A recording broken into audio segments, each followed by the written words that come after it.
Morning. Wish to welcome all of you to the opening session of Plymouth's annual and special town meeting. This is coming to you live on Saturday, April 6, 2019 at 8 a.m. We are at Plymouth North High School, located on Overy Street in Plymouth. Town Clerk Lawrence Pizer has advised that we now have a quorum of at least 90 elected town meeting members, and I therefore declare that a quorum being present, the Plymouth Annual Town Meeting will come to order at 8 a.m. Please join us in a salute to the flag led by Captain Steve Mattern of the New Plymouth Guard, followed by our national anthem performed by Brooke Meyer and Elise Kane.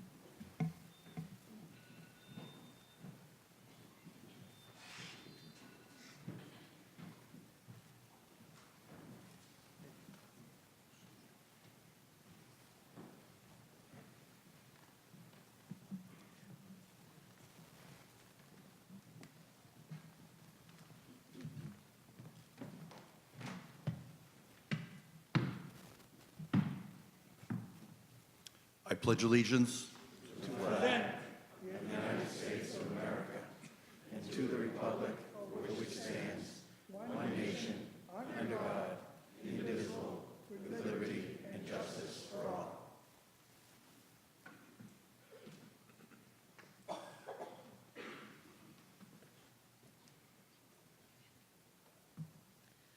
Oh, say, can you see by the dawn's early light what so proudly we hailed at the twilight's last gleaming, whose broad stripes and bright stars through the perilous fights o'er the ramparts we've watched were so gallantly streaming, and the rocket's red glare, the bombs bursting in air, gave proof through the night that our flag was still there.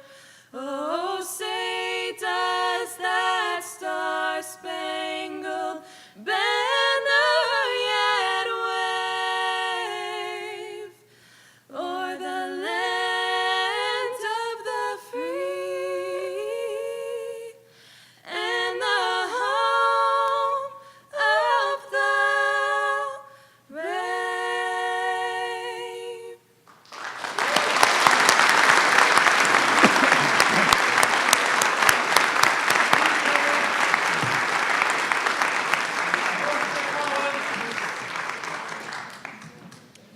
Our invocation will be offered by Reverend Arthur Lavoie of the First Parish Church of Plymouth.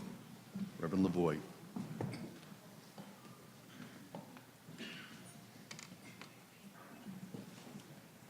Thank you, Mr. Moderator. I am honored to be with you today. Let us pause for a moment of prayer. Loving God, Holy One of many names, nearly 400 years ago, our forebears covenanted in your presence to combine themselves together into a civil body politic to govern as needed for the general good of the colony.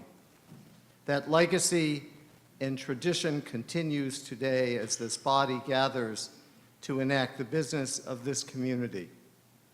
May these elected officials, town meeting members, and town employees always know that they are here to serve, not themselves, but the people of Plymouth. Grant this body the wisdom and strength to discern what laws and ordinances and policies are needed to promote the common good. As you have instructed us, May they always remember the young and the elderly and all those who are less fortunate and marginalized in this community. May they lead with compassion and courage and thereby show their commitment to all who call Plymouth home. May integrity guide them in their deliberations, and may they be blessed by their work. We offer our prayer today in the name of all that is holy and good, in the spirit of all of our ancestors from whatever shore they arrived. Amen. Town Clerk Lawrence Pizer will now read the in memoriam record, followed by words of remembrance from Reverend Lavoie.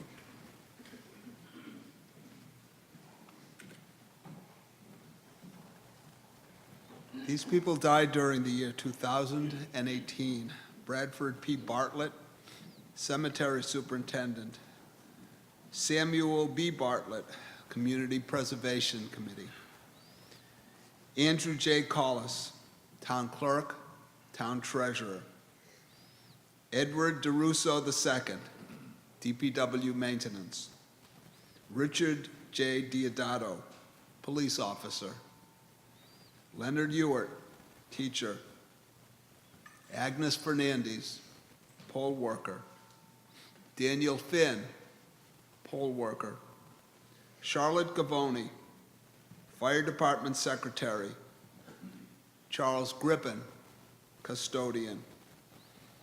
Angela Hayes, Teacher. Earl T. Knight Jr., DPW Solid Waste Heavy Equipment Operator.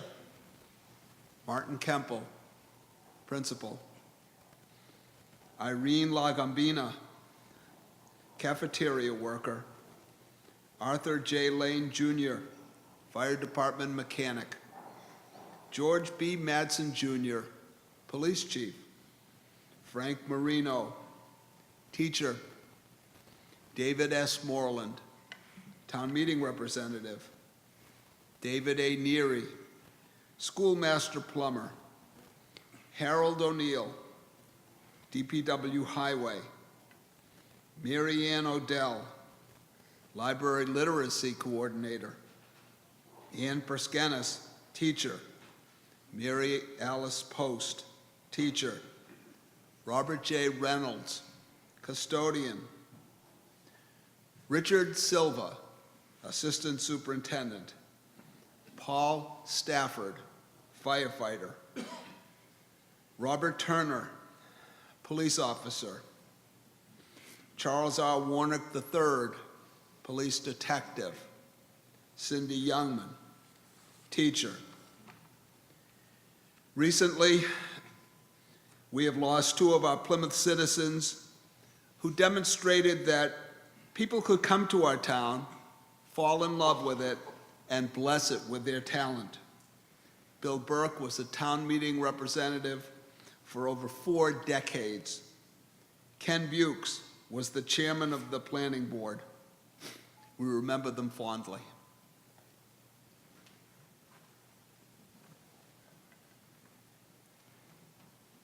Eternal rest grant unto them, O God, and may perpetual light shine upon them. May the light of their hearts and souls continue to shine through the memories that they have left behind. May we always remember the love and care they showed for their families and friends. May we always know the commitment that they showed to this community.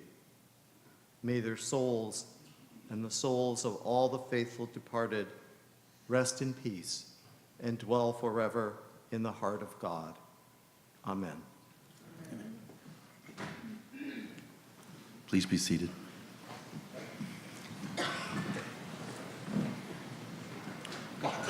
Once again, Nicole Manfredi will serve as our assistant town moderator. We also welcome Mark Rich of Copeman and Page, who will serve as town council throughout town meeting. Welcome, Mr. Rich.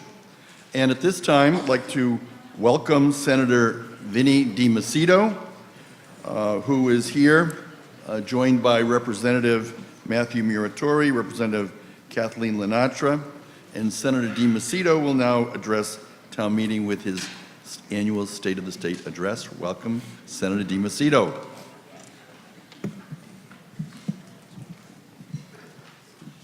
Thank you, Mr. Moderator, and through you to the Board of Selectmen, town meeting members, and other elected officials. As always, it's an honor to come before you on behalf of the entire Plymouth delegation. Myself, Representative Matt Muratori, Representative Randy Hunt, and our newest member, Representative Kathy Lenatra. I'd like to take this opportunity to come before you to talk about what's happening on Beacon Hill and its effects on Plymouth. Let me start by saying that the state of the state's economy is strong. We have a 3% unemployment rate. That's a 68% labor participation rate, which is virtually the highest it has ever been in the history of the Commonwealth of Massachusetts. After a difficult few months, our state revenue is now on track for another strong year. For the fiscal year to date through March revenues, we collected $20.2 billion, which is $19 million more than the year-to-date benchmark and $796 million more than the same time in the fiscal year last year. Of course, we still have challenges ahead of us, and I say this all the time, but one of the largest is the opiate crisis. Last year, we lost 1,974 people who died from overdoses of opiates. This number is a decrease from 2017, largely due to the hard work and the expanded use of Narcan. However, we are still seeing more overdoses every year. Clearly, this is unacceptable, and we need to continue to work on this problem. One area that I'm proud of our success is the reduction rate in which opiates have been prescribed. Our data shows a 35% decrease in opiate prescriptions since 2015. This, in large part, is due to the changes we have made in the law controlling opiate prescriptions. We instituted the nation's first 7-day limit to opiate prescriptions for the first time to adults, and by 2020, we will require that all prescribers convert to a secure electronic prescription system. We have also worked hard to expand access for treatment.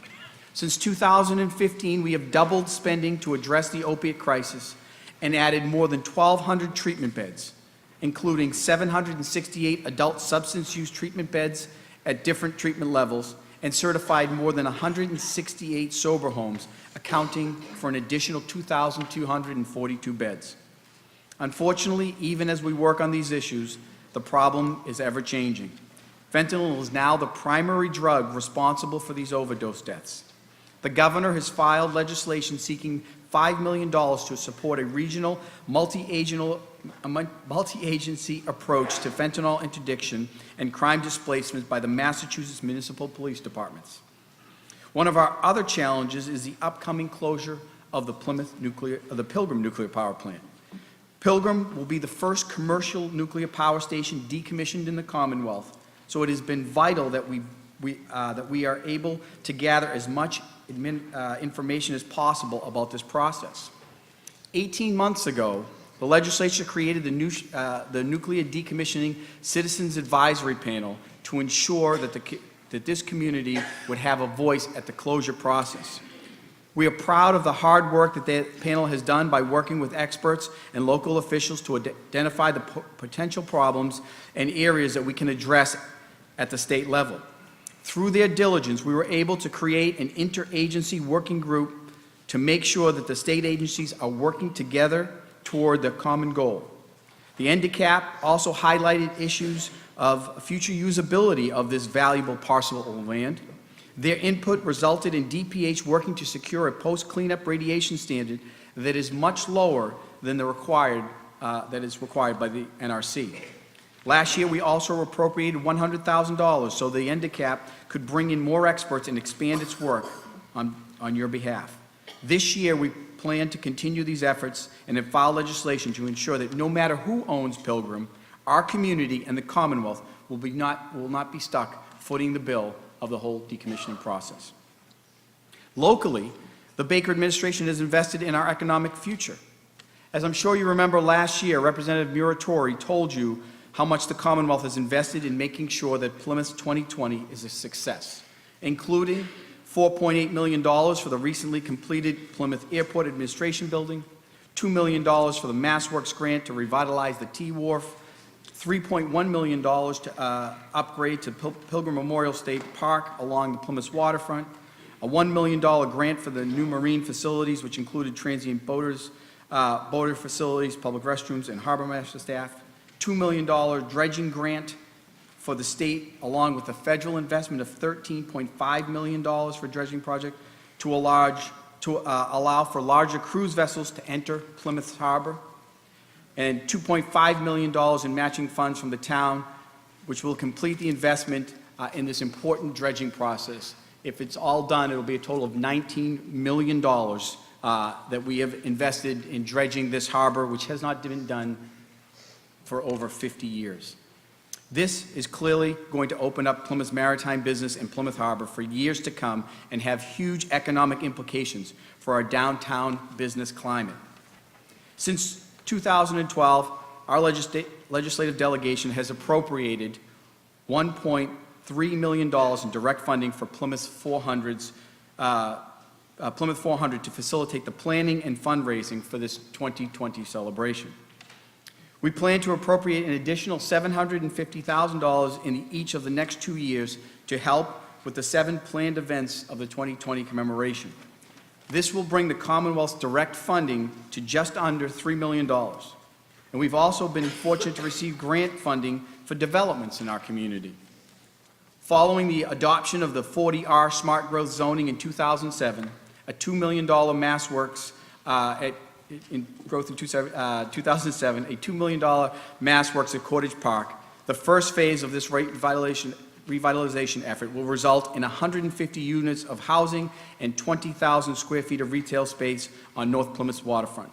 The completion of this project will bring a total of 675 units of housing to the town of Plymouth.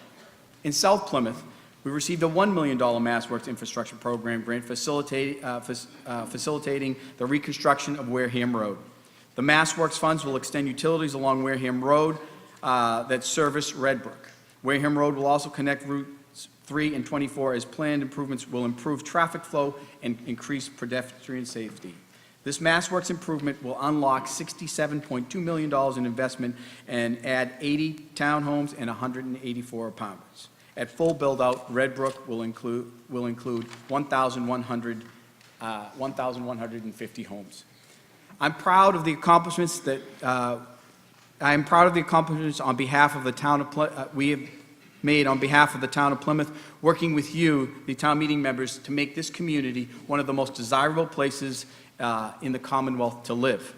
There is certainly much more that we could talk about. However, I understand that you have a very long day ahead of you in order to address the 50 warrant articles before you. Thank you for the opportunity to say a few words, and thank you for your efforts on behalf of this amazing community. Thank you very much, and God bless you. Thank you, Senator DiMacedo. I'd like State Representative Matthew Muratori and newly elected State Representative Kathleen Latcher just stand to be recognized.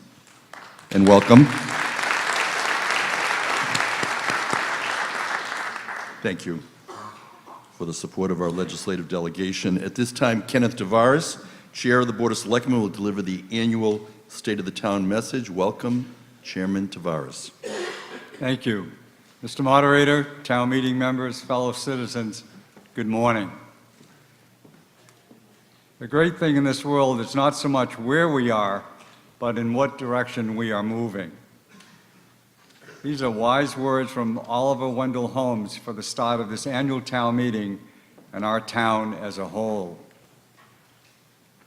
Our direction is set by the participation of each and every one of us, no matter how big or small the contribution.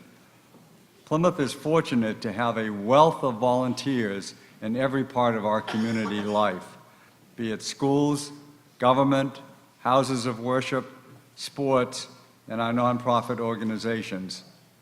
We take great pride in being a community of helping one another. As a select board, we salute all of our volunteers. Thank you to each and every one of you.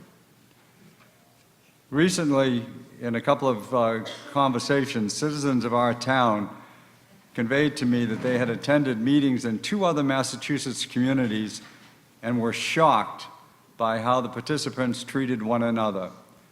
Thankfully, that is not our mode of operation.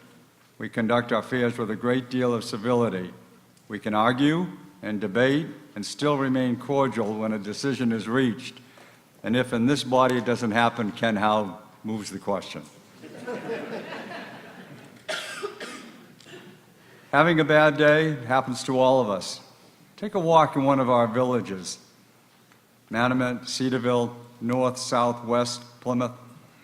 Our schools, art centers, Memorial Hall, the Center for Active Living, and sports teams provide first-class entertainment. Really, American Idol, The Voice, you have competition, and the winners are in Plymouth. And honestly, some of them I think are coming from Nathaniel Morton after I attended their talent show a few weeks ago. In most years, we have stood before you and talked about projects and goals and challenges. Today, we want to mention our employees, our biggest resource. 1,800 strong, they make annual projects and goals a reality. From our educators to our general staff to our public works and our public safety personnel, they are available 24/7, providing invaluable service throughout the year. Thank you to each of the 1,800 staff members. Plymouth has changed. Every day we are dealing with a myriad of challenges that used to be borne only by cities. No longer are we a sleepy New England community. The major challenges that are facing urban areas, we too are facing. We deal with the drug issues, as the Senator pointed out, homelessness, crime, and graffiti. A few growth facts for you. In the last 2 years, the town issued 1,191 building permits. In comparison, about 20 years ago, it was only 283 permits. This development is a mix of residential and a small portion is commercial property, which allows us to welcome residents and jobs to this area. It is ironic and should be noted that as the oldest community in the Commonwealth, we are still growing as we approach our 400th anniversary. And speaking of the anniversary, Plymouth 400, a nonprofit organization, is on schedule for its planning of our 400th commemoration in 2020. 7 signature events have been approved, and numerous sanctioned events will provide residents and visitors alike a year of significant programs. In telling the historically accurate and culturally inclusive history, Plymouth 400 has initiated a partnership with Mayflower 400 in the UK, Leiden 2020 in the Netherlands, and the sovereign nations of the Equina and Mashpee Wampanoag to enhance the understanding of people, places, and motivations that culminated in America's founding story starting here. On January 1, 2020, we stepped forward to take our rightful place on the national and international stages. The cornerstone of our nation was laid here in 1620. We are, without question, America's hometown. On behalf of the Select Board, thank you to our state and federal delegations that have worked alongside the board in so many areas. The harbor dredging program alone brought to us $14 million federal dollars via the Army Corps of Engineers and $2.5 million from the Commonwealth. As has already been mentioned, this long dreamed about project has been 50 years in the making, and we have the opportunity to complete that project at this town meeting when you consider the match to the state $2.5 million. In the next fiscal year, we will address with you surmountable challenges that include building and park maintenance, workforce housing, and finding new sources of water. In closing, Thank you on behalf of the Select Board for accomplishing so much. May we continue to move in the right direction, and may God continue to bless this great town of Plymouth. Thank you. Thank you to Kenneth Tavares, Chair of the Select Board. Chairman Tavares mentioned our resource of employees, and at this time, just like to recognize a couple of internal promotions. We have with us this morning Dennis Wood, the Assistant DPW Director, and Timothy Balboni, the Highway Manager. Congratulations. Welcome. Dr. James Sorensen, Chair of the Plymouth School Committee, will now speak on the state of the Plymouth schools. We are here at Plymouth's annual town meeting. It is coming to you live from Plymouth North High School. Welcome, Dr. Sorensen.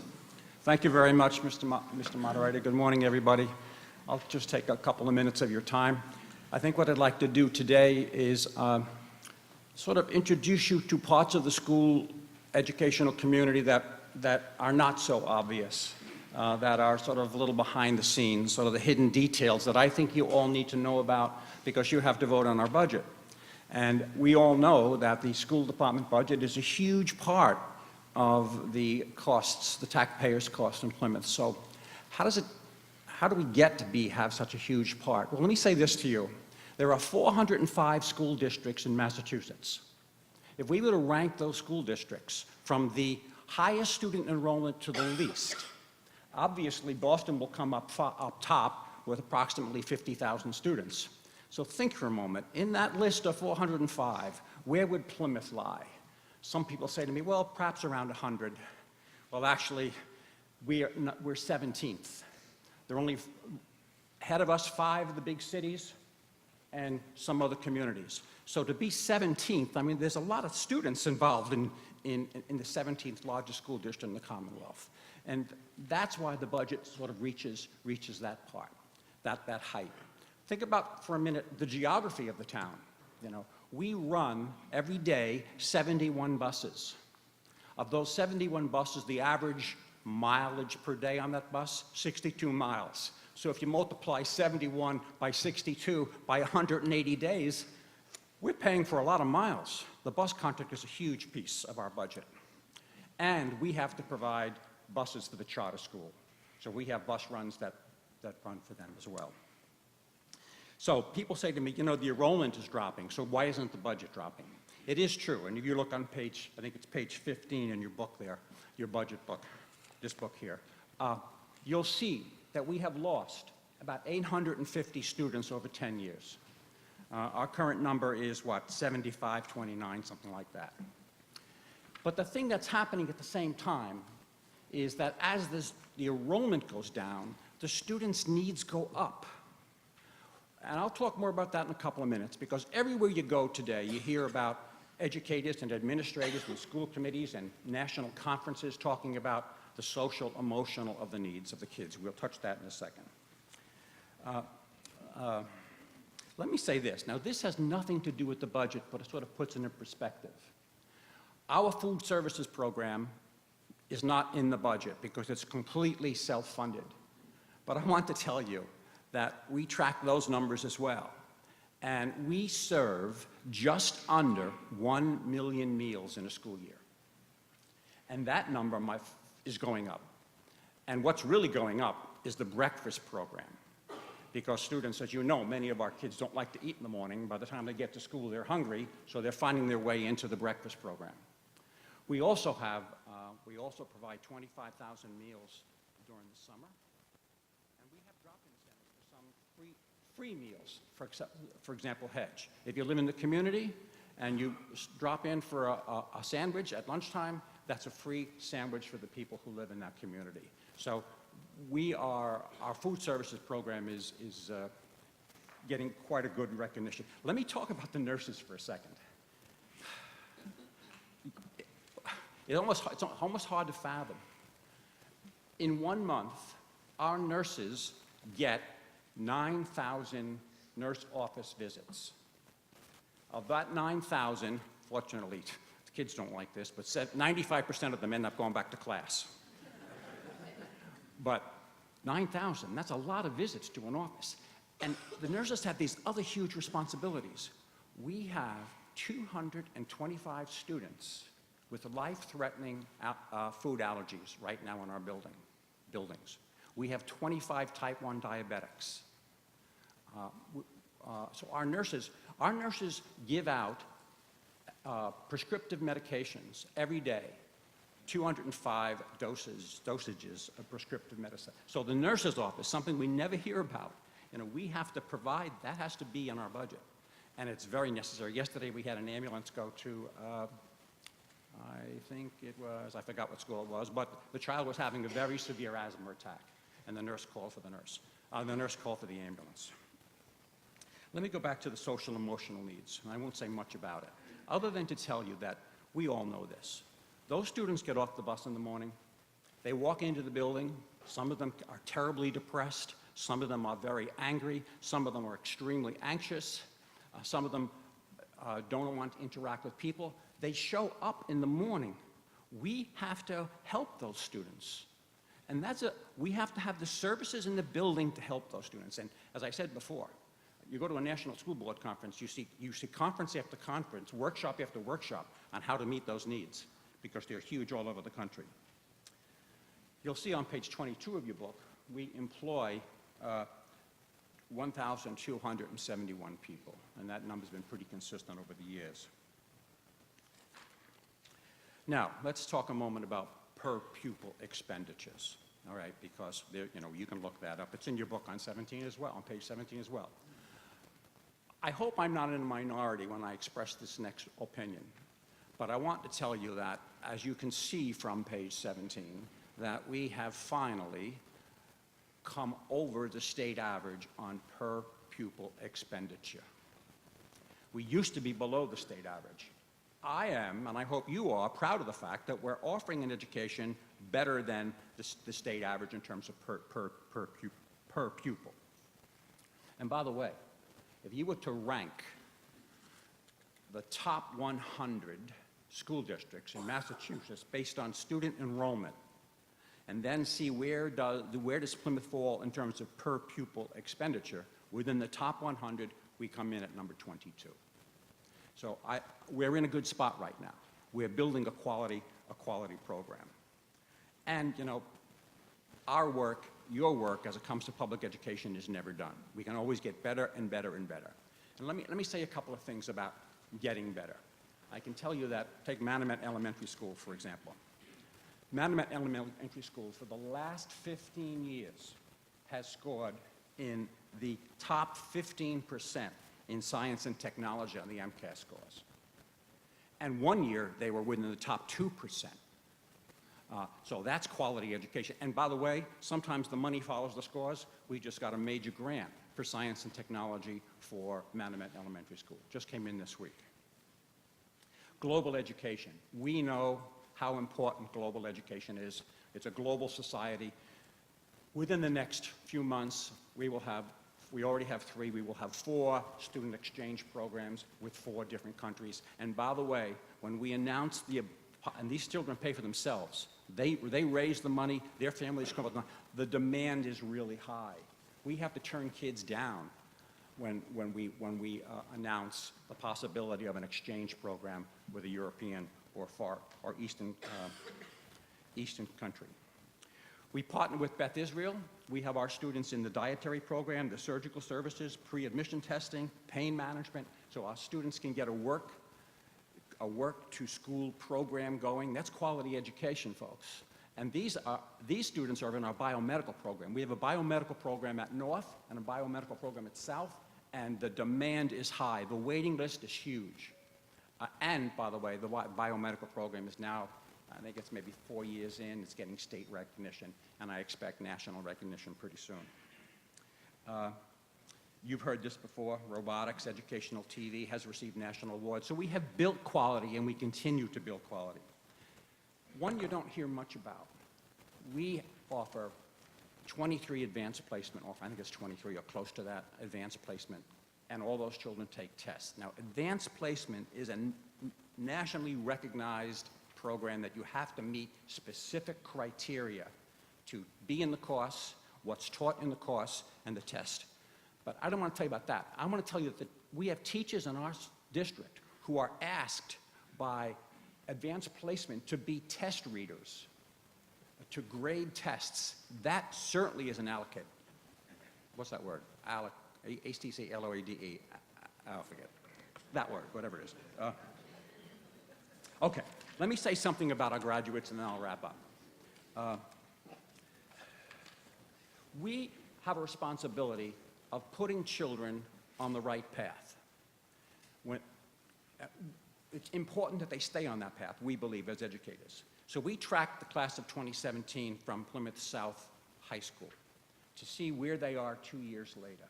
So I can tell you, the class of 2017, the tech students from the class of 2017, today, 99% of them are either in higher education, in a tech field similar or the one they studied at Plymouth South High School, or in the military. So we put them on the path, and we hope that they stay on the path. And that number tells us something's working because they're staying on it. Let me wrap up by telling you, here are some of the schools that our students are going into next year. These are the acceptance, some of the, there's a whole list here, but I picked out a few. Drexel, George Washington University, Purdue, the Air Force Academy, Boston College, Syracuse, UCLA, Penn State, and many, many more. So again, you know what? We have a responsibility, you have a responsibility, the community has a responsibility to maintain this quality of education. And it looks like Plymouth is really a diamond in the rough. And I thank all of you and the school community in general and the citizens for allowing us to continue to develop the quality that puts these children on the right path. Thank you very much. Thank you, Dr. James Sorensen, Chair, Plymouth School Committee. This time we welcome Harry Salerno. He is the Chair of the Advisory and Finance Committee, and he'll now deliver his opening remarks. Welcome, Harry Salerno. Thank you, Mr. Moderator. Good morning, everyone. I hope you're all as excited to be here as I am. Here we are at Springtown meeting. It is spring, but it is sure taking Old Man Winter a long time to let go. I guess we can't complain. We didn't get many storms, and as the Finance Committee knows, that's good for the town budget. Nonetheless, here I am, and once again, with the expert help of Jeanette White, I shall proceed. First, let me introduce the members of the Advisory and Finance Committee. Please stand up and be acknowledged as I introduce you in alphabetical order. Our first Vice Chair, Kevin Canty. Andrew Burgess. Brian Dunn. Our second Vice Chair, Harry Helm. Roz Jones. Steve Karam, who couldn't be here today, and Ethan Kuzman, who couldn't be here today. John Moody. Ashley Shaw. Sheila Sheridan. Mark Sirico. Scott Stevenson, who couldn't be here today, and Evelyn Strawn.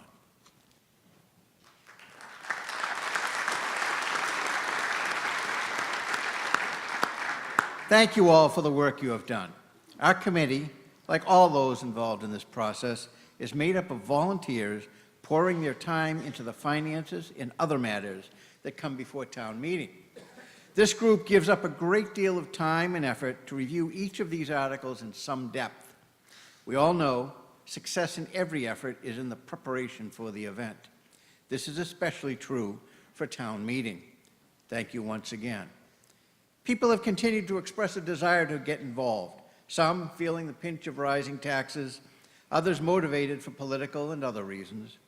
Please be involved in our meetings and others throughout the town government process. We have had an uptick in people attending our budget meetings, and that is terrific. You are welcome, and we need your perspectives. These are, as always, open for all to observe and are an excellent way for you to see behind the numbers, so to speak. We look forward to a greater number of town meeting members showing up. Also, a quick reminder about how FinCom votes work. I will be telling you the vote for each motion. The vote will be something like 10-1-2. This means 10 yes, 1 no, and 2 abstain. Also, the chair doesn't vote unless there is a tie. Thus, 10-1-2 means 13 votes. So when the chair is added in, the attendance for that vote was 14. There are 15 members on the committee. This year, we have tried to innovate in a couple of areas. You'll all receive the booklet entitled Minutes by Article. Hopefully you've seen it by now. Hopefully this has been a useful guide in your review of the articles in getting an understanding of the A&F Committee's deliberations. In addition, we have broken down the budget by our subcommittees. The green sheet you received explains the trail to follow. The plan is for you to see each area and be able to trace it back to our reports as well as back to the budget book. The budget book and the summary have the report letter in the left-hand column. The votes will be taken in that manner, and we are hoping it helped. In the end, the budget is a large matter, and I know it can be daunting.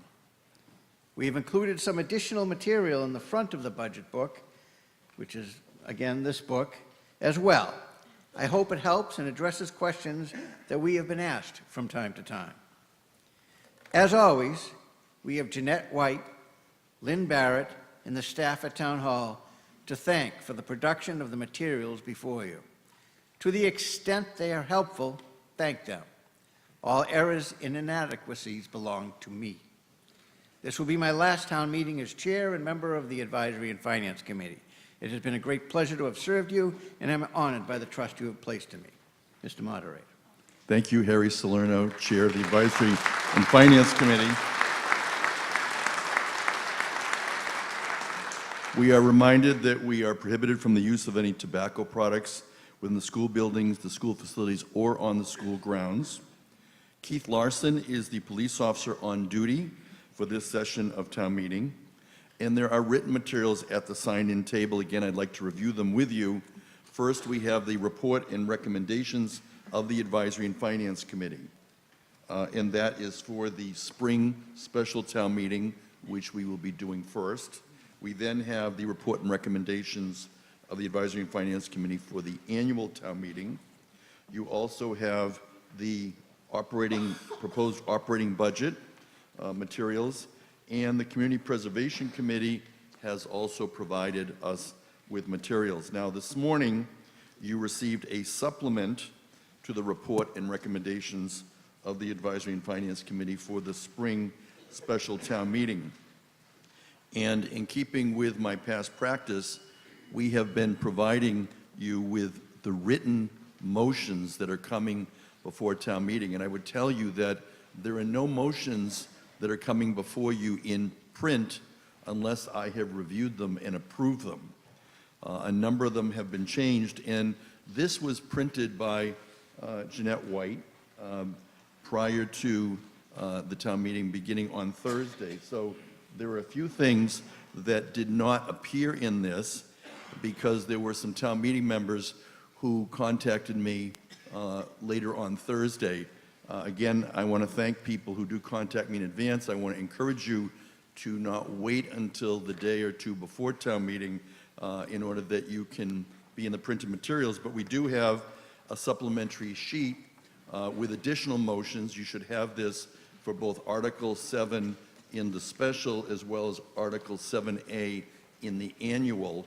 In both cases, these people who contacted me, I needed to spend some time and review the changes. So what you have before you is not what was submitted, because I had to spend time with town council, and in one case we had to review with a town meeting member how his proposed action affected other parts of an article. So again, a reminder, if you have something you wish to accomplish, we will certainly work with you at town meeting. If you can provide it to us in advance, we have the opportunity to provide it in writing to town meeting.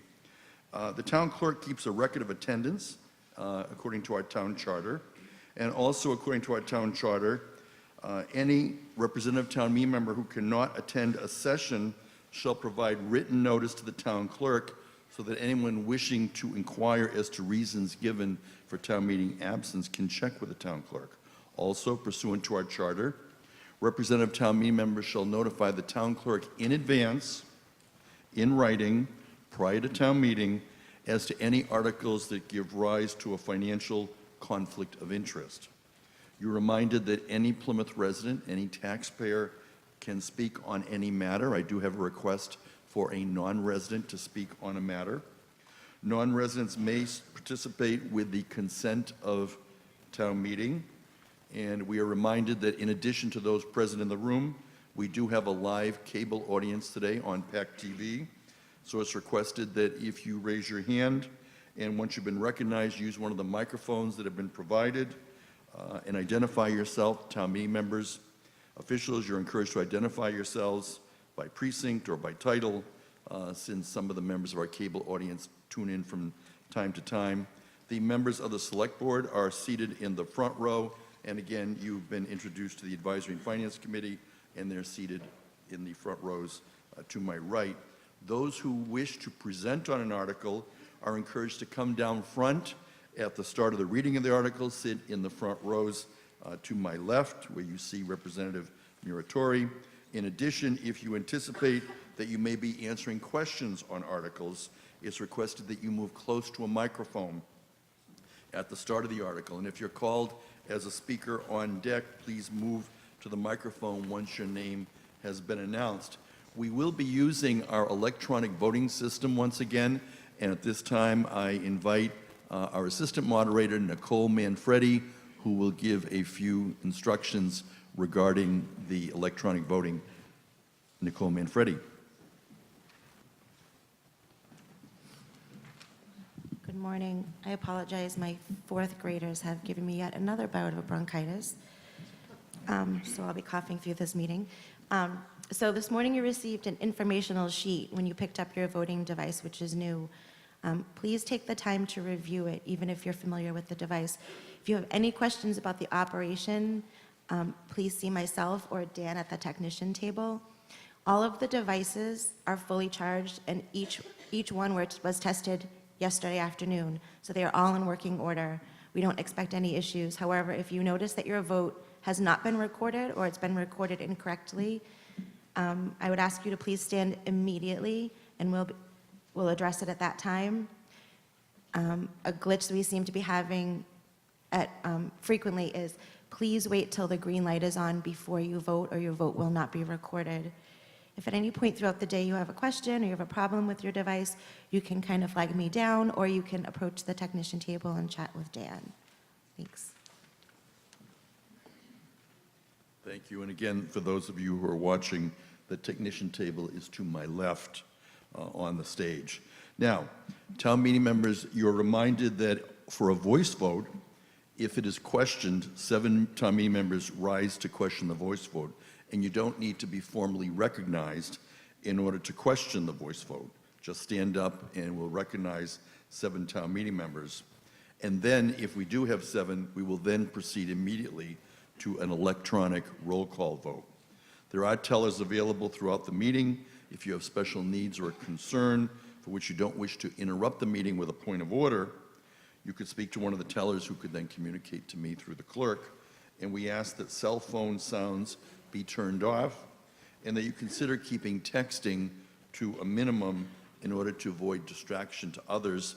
Today, our tellers are Nancy Cordero, who's at the sign-in table, also Roxanne Whitbeck, Ann Dunn, and Jennifer Harris. Now, town meeting debate is directed through the moderator. So all main motions, amendments to main motions, are to be in writing, and procedural motions, whenever possible, are to be submitted in writing in advance. And I earlier reviewed some of the motions that we've received in advance. But if you do wish to accomplish something procedurally during the course of the meeting, please get up, and we'll attempt to help you frame an appropriate motion or a question that is consistent with our past practice or our parliamentary handbook, which is town meeting time. There are copies available at the library. Now, if there is an amendment or a motion presented on town meeting floor that includes a legal question or has legal ramifications, I may confer with town council, so your motion may be delayed until it's written and possibly researched. And residents from the town of Plymouth who wish to make a motion may do so through a town meeting member, and the tellers have pencils and cards available to reduce to writing any motions. Now, debate is encouraged throughout this town meeting. If I'm notified in advance that you wish to speak on an article, your name will be added to a list of scheduled speakers. Few people did contact me in advance. I will attempt to give everyone a chance to speak once before calling on someone a second time. And the formal petitioner presentations will be up to 15 minutes in length. I know of at least one that we have at this town meeting. All other speakers are 5 minutes in length, and this time allotment includes question and answer exchanges. And you, as town meeting members, are reminded that while the moderator limits the scope of the debate, you limit the length of the debate. So if you wish to close debate, you may move the previous question. This motion is not debatable.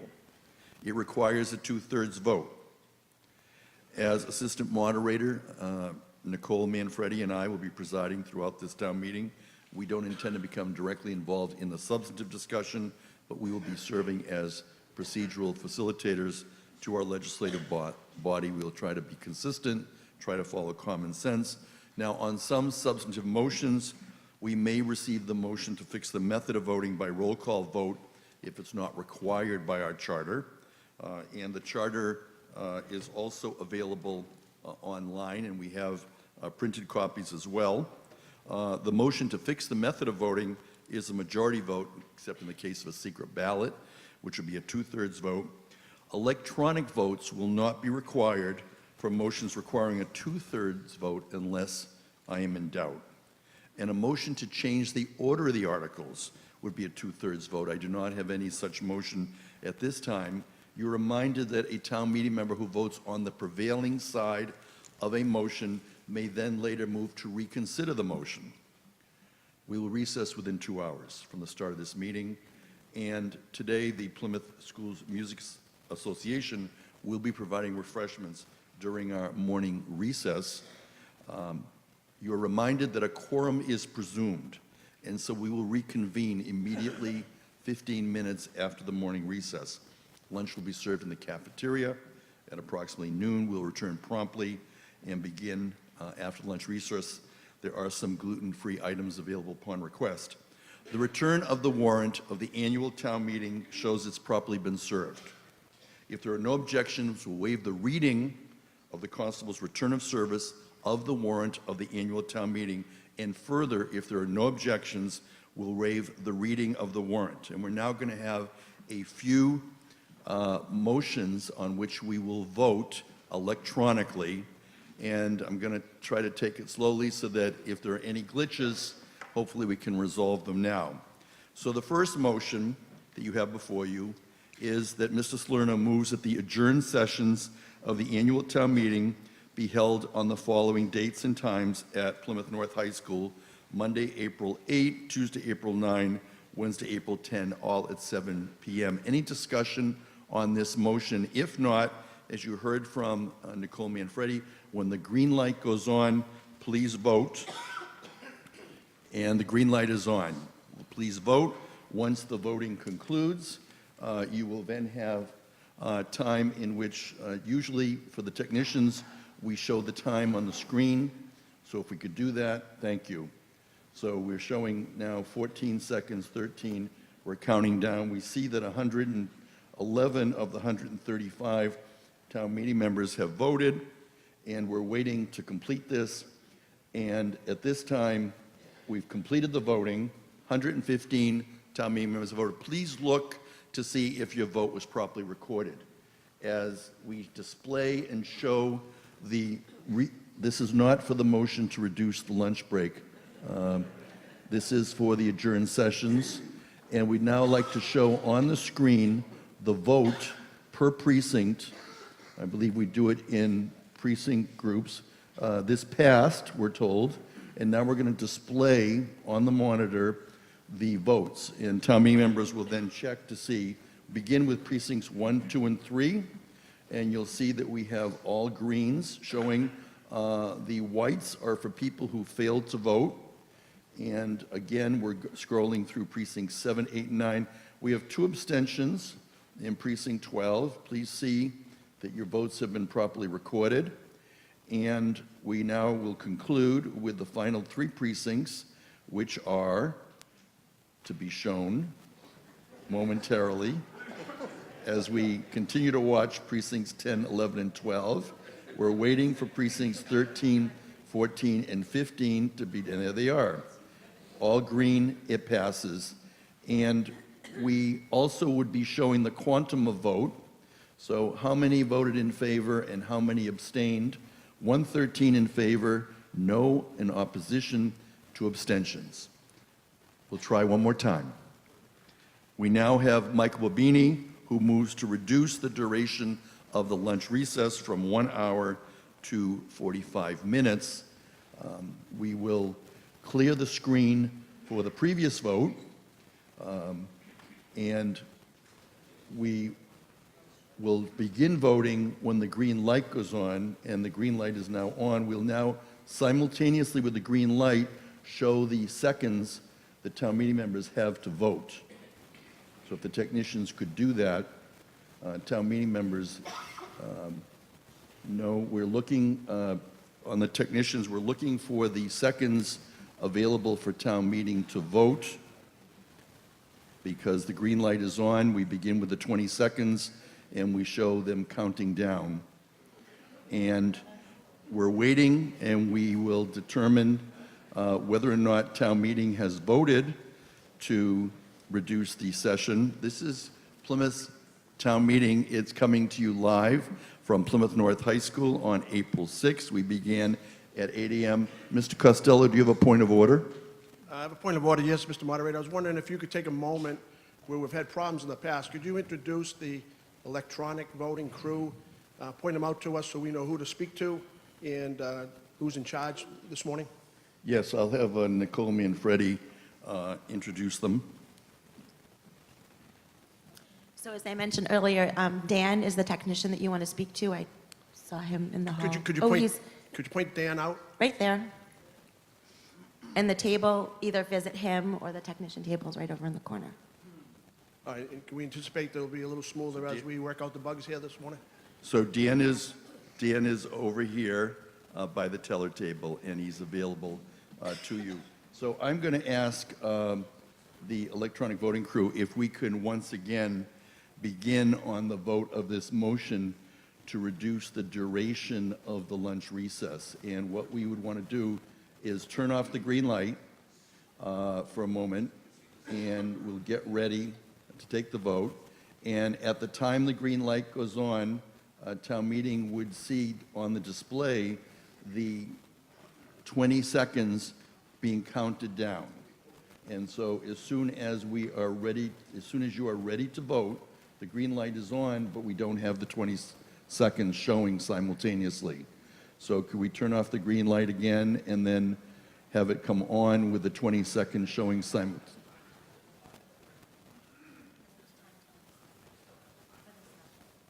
He doesn't have the timer for this slide. All right. So town meeting members will vote with the green light, and hopefully for the future slides, we'll have the timer. So you can vote now, town meeting. The green light is on. I see that 93. We're up over 100, having voted as to whether or not to reduce the lunch recess.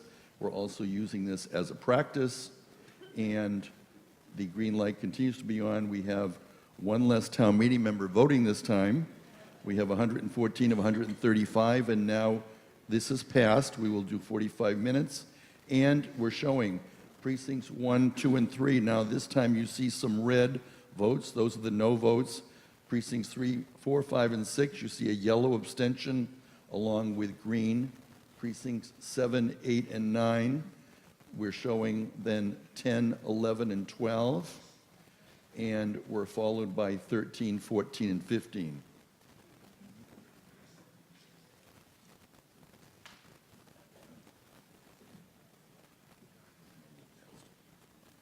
Thank you. At this time, are there any other matters to come before the annual town meeting before we begin with the special town meeting?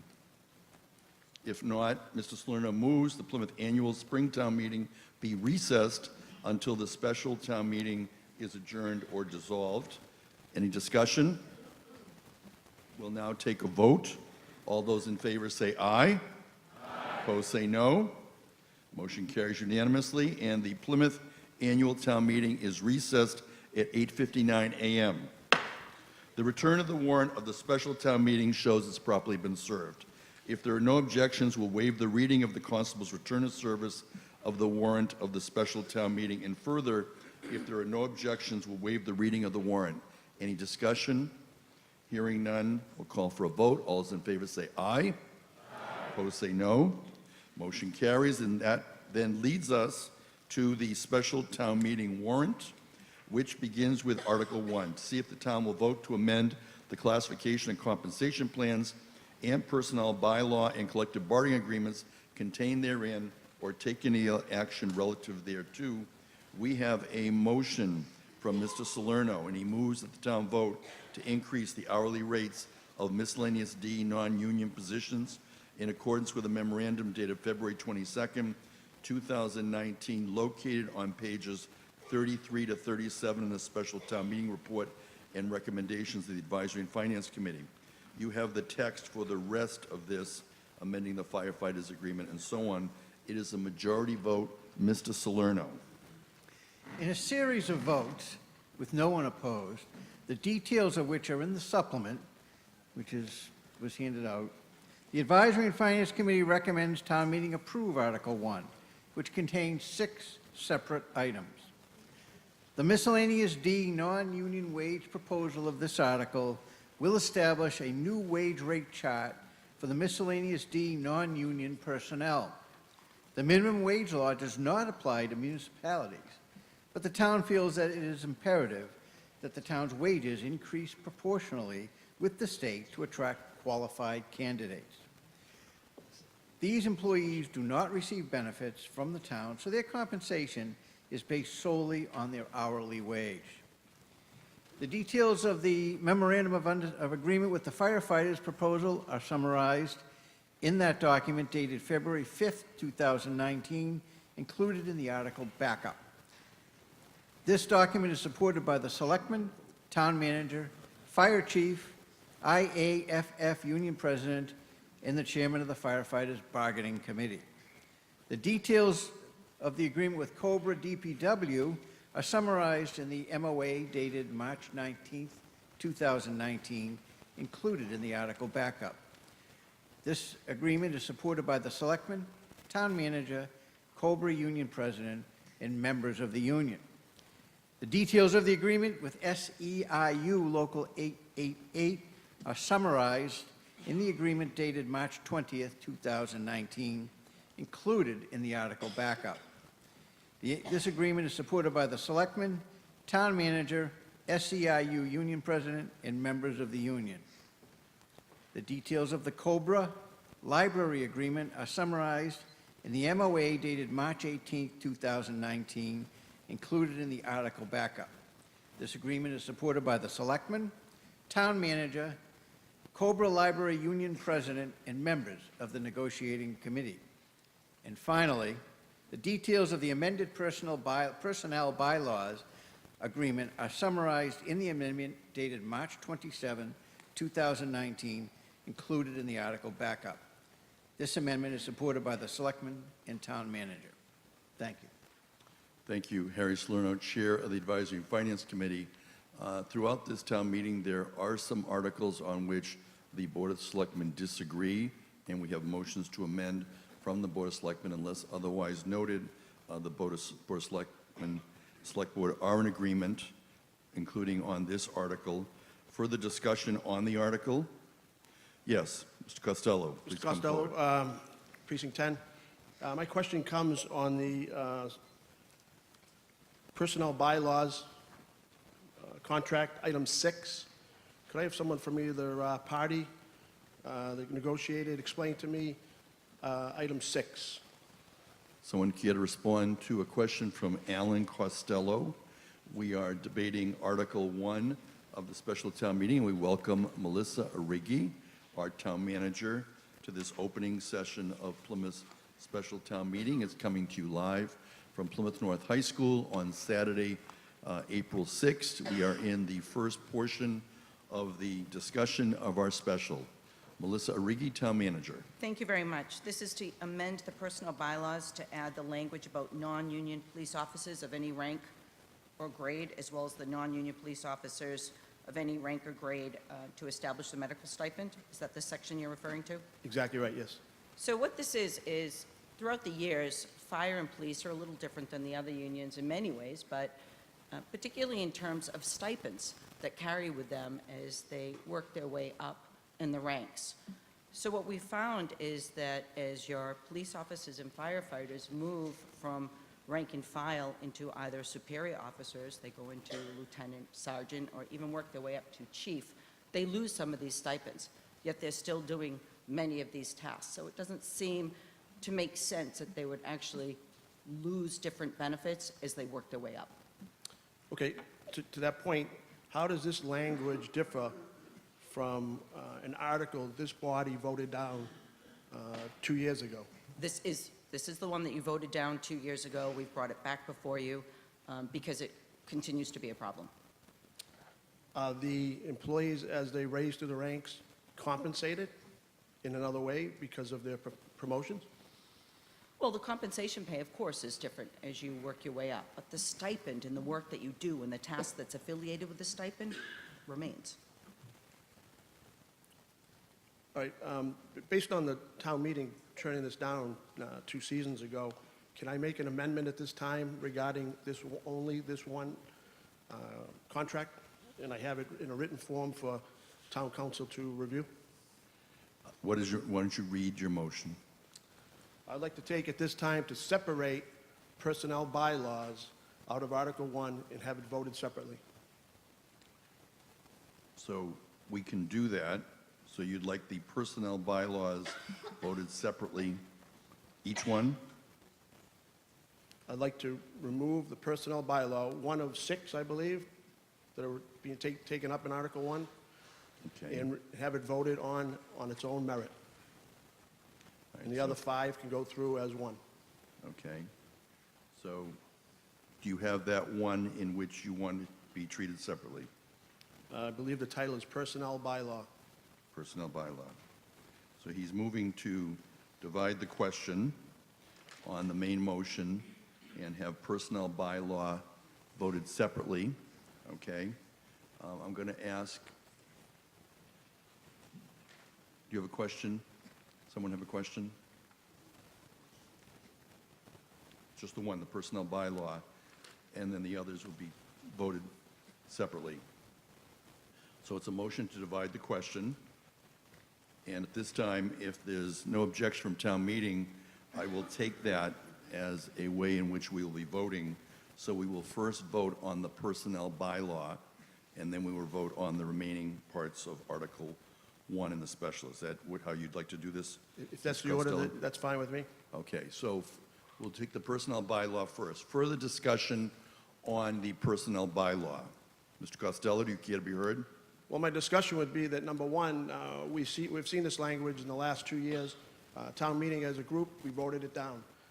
This small amount of money, the small amount of employees that this impacts, it's already taken care of in their promotions and in their compensation packages. It's unfair, I think it's unethical, and even not morally right for all other employees that do a good job in town and have certifications and certificates that don't be able to take those with them as they raise through the ranks in their different professions. So I'd like to see Article 1, as it was stated, pass, but I'd like to see this one group be held over to the fall and have that language removed. Thank you. So again, we're just now debating the Article 1 personnel bylaw proposal. Yes. Steve, Mr. I have a Landau. question on that. This entire section has been ratified by the union, and it has not been ratified by the union? This is the non-union. Forgive me. Yes, further discussion. Please come forward, Betsy Hall, town meeting member. We're debating Article 1, we're debating to amend the personnel bylaw. This is Betsy Hall from Precinct 12. I would like the town manager to explain more about stipend and how stipend is different from promotion. why the stipend part of this bylaw, or this change, is different from, because I really not 100% sure what they mean when they say stipend doesn't go with them. So could she explain more about that, please? Melissa Arrighi, Town Manager. Again, we're debating Article 1, a change to the personnel bylaw. Certainly. So a stipend is just a payment that's outside of your regular weekly compensation. So in the example that's on page 32 in the backup material, for police officers, as they work their way up, they're able to be in specialty units. And you see the specialty units all the time, whether that is the mounted unit, whether that is the bicycles that you see the police officers on. Well, those extra duties that they do, those specialties, they have training for that, and it comes with a stipend that's paid to them. It's a payment, outside of that regular weekly compensation. And on the second one, B, they also receive a medical stipend. It's $250 per year for the employee. But whether you are a patrolman or you work your way up to a captain, you still have that training, and in my opinion, that medical stipend should carry with you. And with the firefighters, it's an EMT, and again, I'm saying stipend, but it's just a separate pay. It's a separate, it's added in addition to your regular weekly pay. Thank you. Any further discussion on the motion under Article 1 regarding the personnel bylaw? Alan Costello. Alan Costello, Precinct 10. It was just brought to my attention, if it's any easier or more correct, I'd like to separate out only item number 6, and we can vote the rest of the contract if that makes it easier. I believe that's what we've been discussing, is handling the personnel bylaw, item number 6. That's what we're voting. We're discussing. Okay. Further debate on item number 6 under the motion for Article 1. If not, I will call for a vote. All those in favor of item number 6 under Article 1, say aye. Aye. Opposed, say no. No. Chair is in doubt. We will now vote electronically. We are voting on Article 1, item number 6. You will be voting electronically when the screen clears. We're going to clear the screen from the previous motion, and we now have the first motion. Well, not to vote yet. No, I already said that I would take that if there was no objection from town meeting. I did that earlier. So we're not voting. And please, on your points of order, try to rise before that we start the voting. All right, if we can clear the light and clear the voting.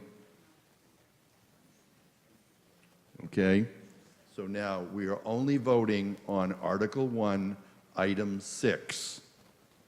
And the light is on, you can now vote. And town meeting members are now voting. You see on the screen the amount of time in which you have to vote during the 20 seconds.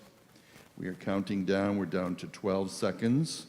Once the voting concludes, we will have it displayed on the screen as to whether or not town meeting has improved item number 6 relative to the personnel bylaw. The voting has now concluded, and 115 of 135 have voted.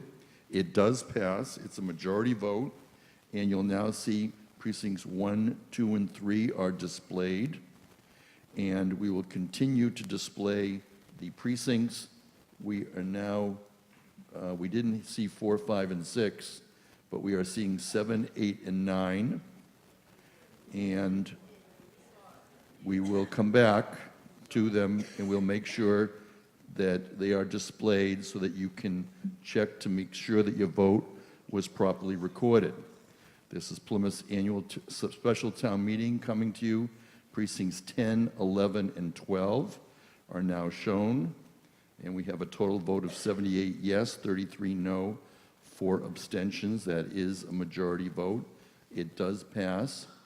We're continuing showing the precincts as we go through. We're showing 10, 11, and 12. We're going to show the remaining 6 precincts. We have 13, 14, and 15, and then we'll come back to precincts 4, 5, and 6 that were not previously shown. You're seeing 1, 2, and 3 again, and We will continue on, and there you go, 4, 5, and 6. We've shown all the precincts. We have a favorable vote on the first part of Article 1. Now for the remaining items under Article 1, any further discussion? Yes. Mr. Sirico, please come forward. We are debating Article 1. Good morning and welcome. I have a recommendation. I have 2 And points. if you could identify yourself for the town. Yeah, I'm me. Jerry Sirico, Precinct 3. I Welcome. have 2 recommendations. Number 1, that we take an hour break and go down to the wharf before they do the dredging and we throw these things in. Number 2, I want to vote no on that vote we just had. I voted yes. Well, did you vote no? No, I didn't, but I want to. Well, your vote is concluded. I can't change that at this point. Did you intend to vote yes? No, I intended to vote no. You intended to vote no, then Mr. Sirico's vote would be changed. So what you're saying to us is that you intended to vote no, but you clicked yes inadvertently. Yeah, I do make a mistake once a year. Okay, I can't change that. I can't change that. I can only change it if, in fact, it was improperly recorded. But we have to go by what you clicked on your clicker. All right. Okay? But fortunately, it wasn't close. So there are going to be possibly close votes. So again, remember that I can't change it if, in fact, you voted a certain way, and after you see the vote, you want to change your vote. Any further discussion? Yes, is this a point of order? Please come to a microphone.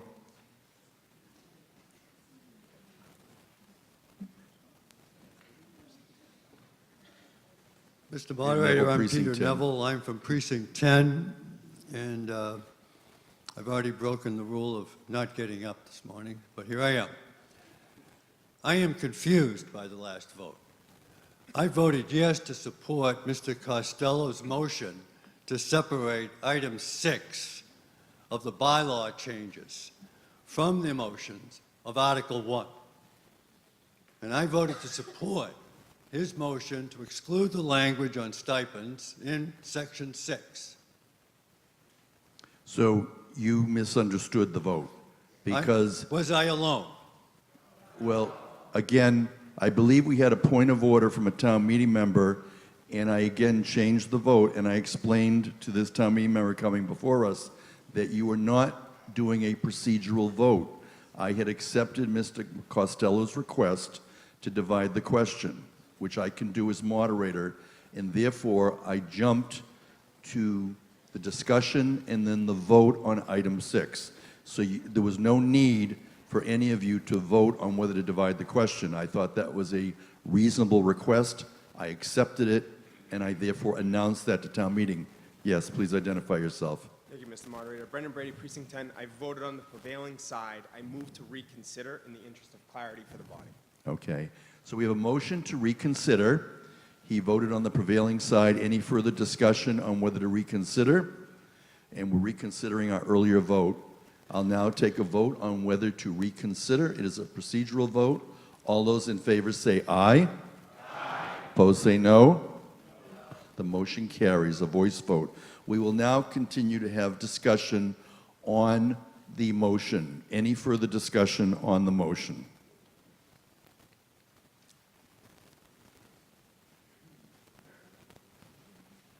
So we're having discussion on item number 6 under Article 1.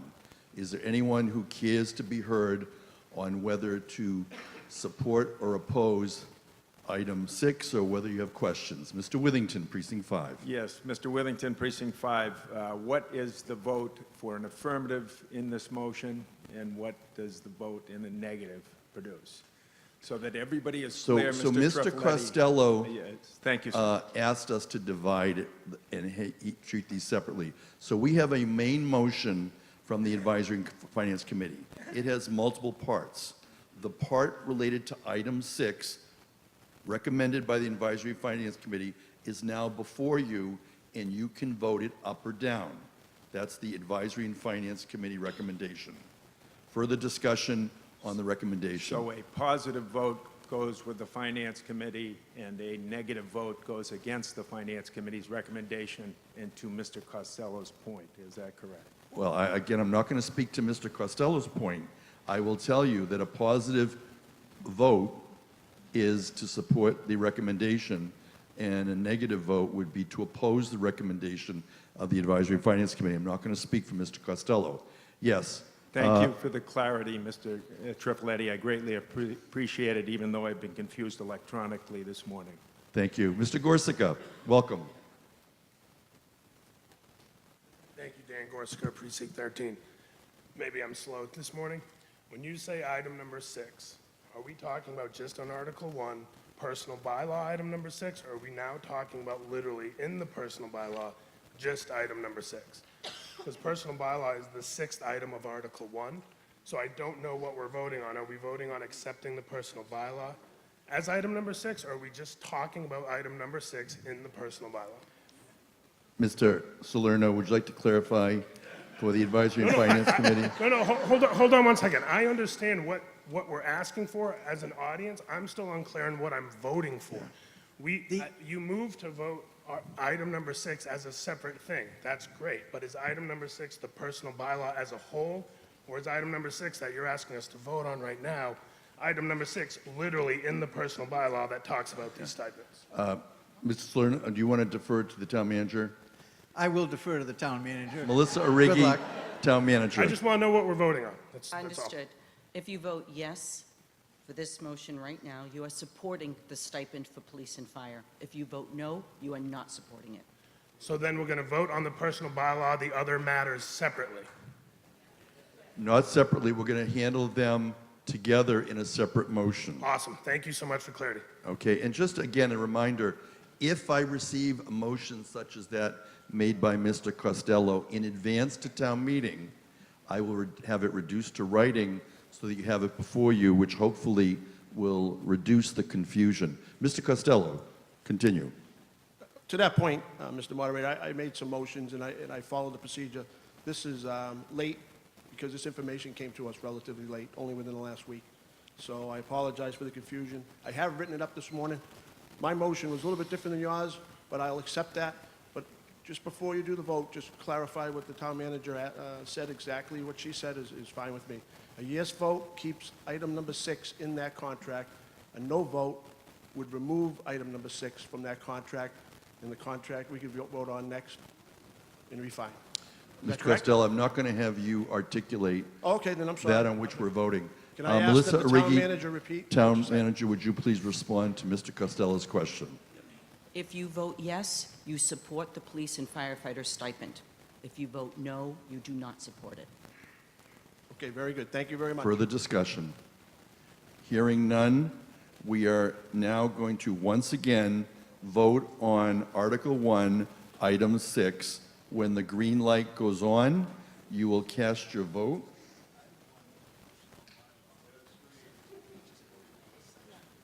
Yeah, that's correct, and you're now voting.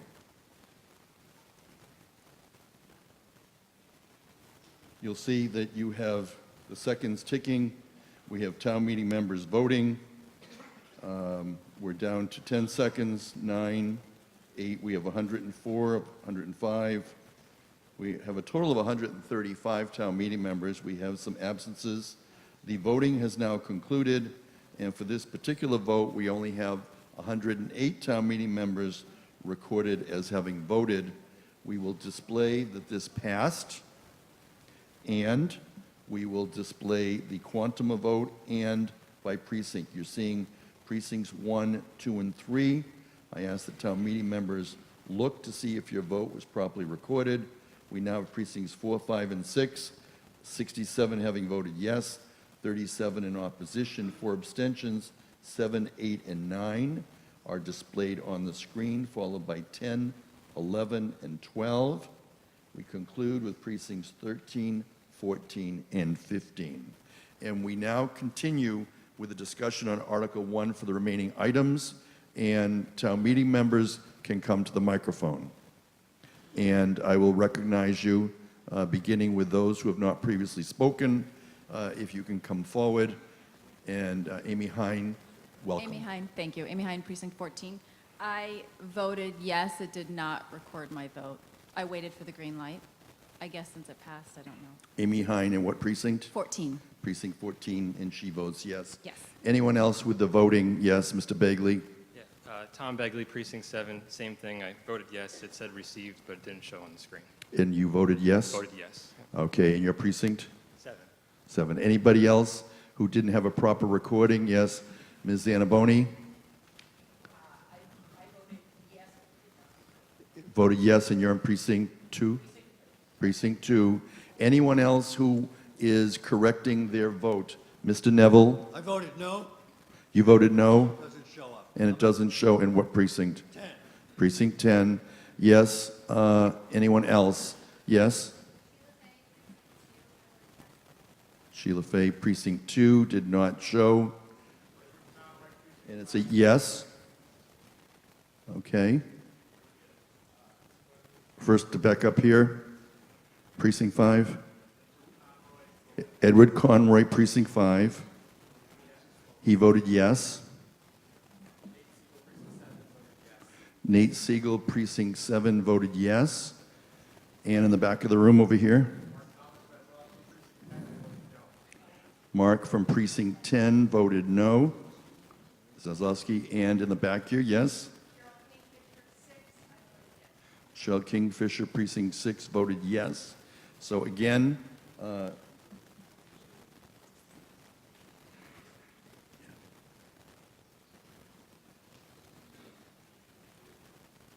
and we will correct the vote.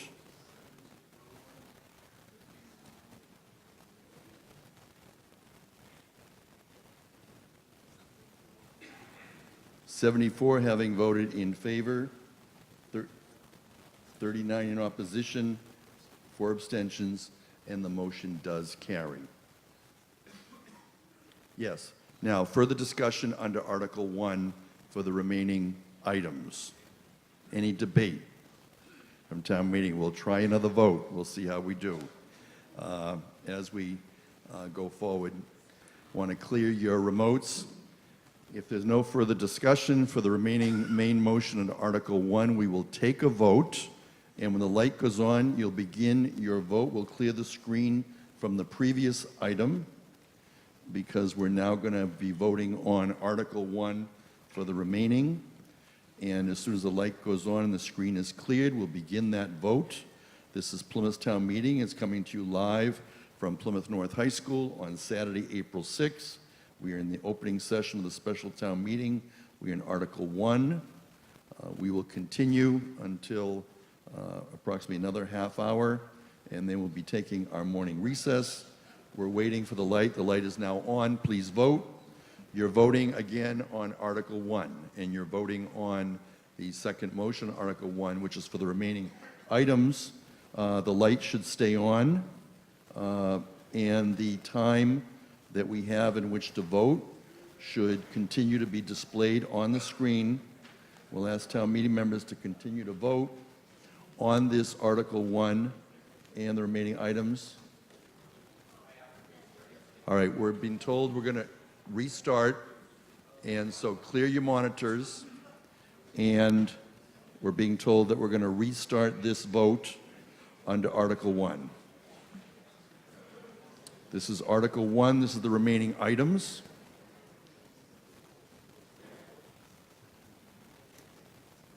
Perhaps we'll wait for the green light to come on for Article 1. The remaining items, you'll have 20 seconds in which to vote, and we'll then check the vote of town meeting members. Has to do with the spring special town meeting, and we are going to continue in the special town meeting warrant on all the items, and once we conclude, we will then be going into the annual town meeting warrant. We are at Plymouth North High School, located in Aubrey Street. We're waiting for the green light to go on, and also to be able to count for the 20 seconds in which town meeting members will vote. We are working with our electronic voting system early in this spring special town meeting. After we continue this article, we will be going on to Article 2. We are currently, I would like to, while we're here, thank those who participated in the opening ceremonies and indicate to you, again, we're having refreshments provided today by the Plymouth Schools Music Association. We have a number of people here from PAC TV, which is cable casting this annual town meeting live on Channel 15. We can thank Ben Alexander, Keith Hughes, and now you're voting. The light is on. Please continue to vote under Article 1 for the remaining items. We have town meeting members who are voting, and the seconds are displayed on the monitor.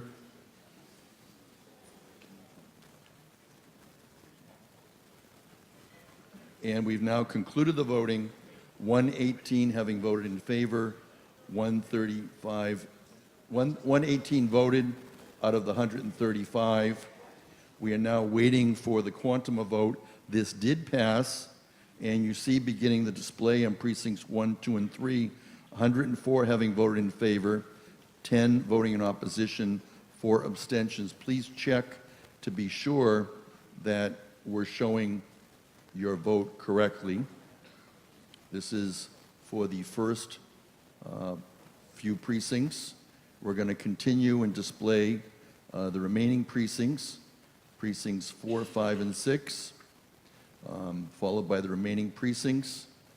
We are going to go through all the precincts and display them to show the breakdown for the 104 having voted in favor, 10 in opposition, and the 4 abstentions.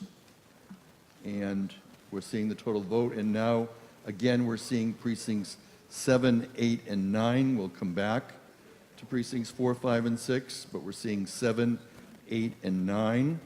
We'll continue to scroll through the precincts so town meeting members can see. And we'll continue with precincts 1, 2, and 3.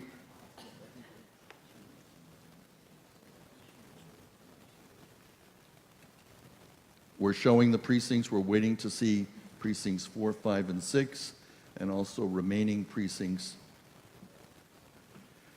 This is coming to you live from Plymouth North High School. We're also being supported by the PAC TV. We're Brooke Hoffman, Dory Stoley, David Antoine. We also want to thank Joel Odell. He is the housemaster of the Performing Arts. You're seeing precincts 4, 5, and 6. And we're going to continue to scroll through the precincts. The Center for Performing Arts is providing the audio-visual equipment for this session at town meeting, working in conjunction with our electronic voting vendor. We're going to continue to scroll through the precincts to show we have precincts 4, 5, and 6.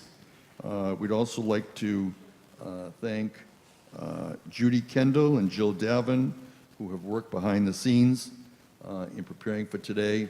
Precincts 10, 11, and 12 are now being shown, and we'll continue to scroll through the precincts as we conclude, asking all town meeting members to check your vote on these early votes this morning at our town meeting.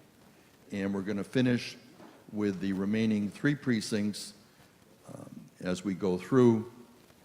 And you're seeing here right now 10, 11, and 12, and we're just waiting for 13, 14, and 15 to be shown as we conclude the voting under Article 1 of our special town meeting, which is coming to you live from Plymouth North High School on April 6th. You'll see the remaining precincts.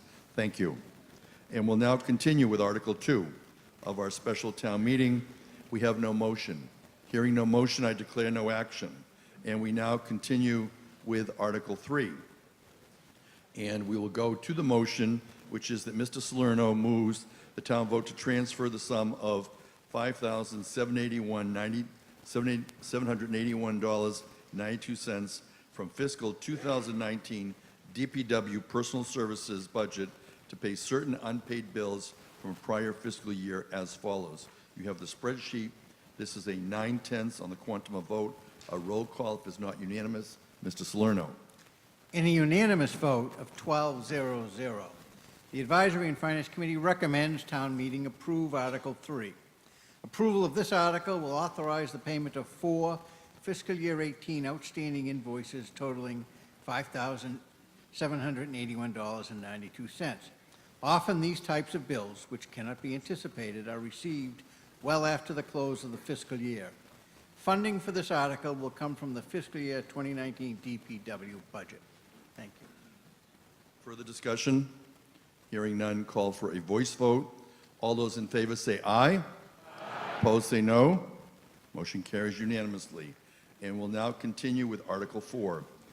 And we have Article 4A1 and A2. First A1, Mr. Salerno moves the town vote to transfer $354,500 from free cash for the Department of Marine and Environmental Affairs, $340,000 for rehabilitation of the Russell Pond Dam, and $14,500 for an emergency action plan to satisfy the conditions of the DCR notice of noncompliance.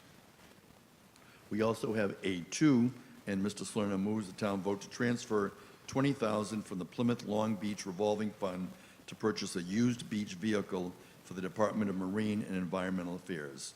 It's a majority vote and a roll call if it is not unanimous. Mr. Salerno. Mr. Moderator, I intended to speak to each one separately. Would you prefer me to put them together? Or? We don't have a, yes, we don't have a vote to divide the question. In a unanimous vote of 11-0-0, the Advisory and Finance Committee recommends town meeting approve Article 4A1. Approval of this article will authorize $340,000 for rehabilitation of the Russell Pond Dam and $14,500 for an emergency action plan. The town has received a notice of noncompliance from DCR for Russell Pond Dam. This notice includes a date of July 31, 2019 for repair work to be complete or daily penalties of $5,000 per day can be issued. The DCR has agreed to suspend the fines so long as the town can demonstrate progress. This is an important project for the town, and the Capital Improvement Committee ranked this project 9B. The funding will come from free cash.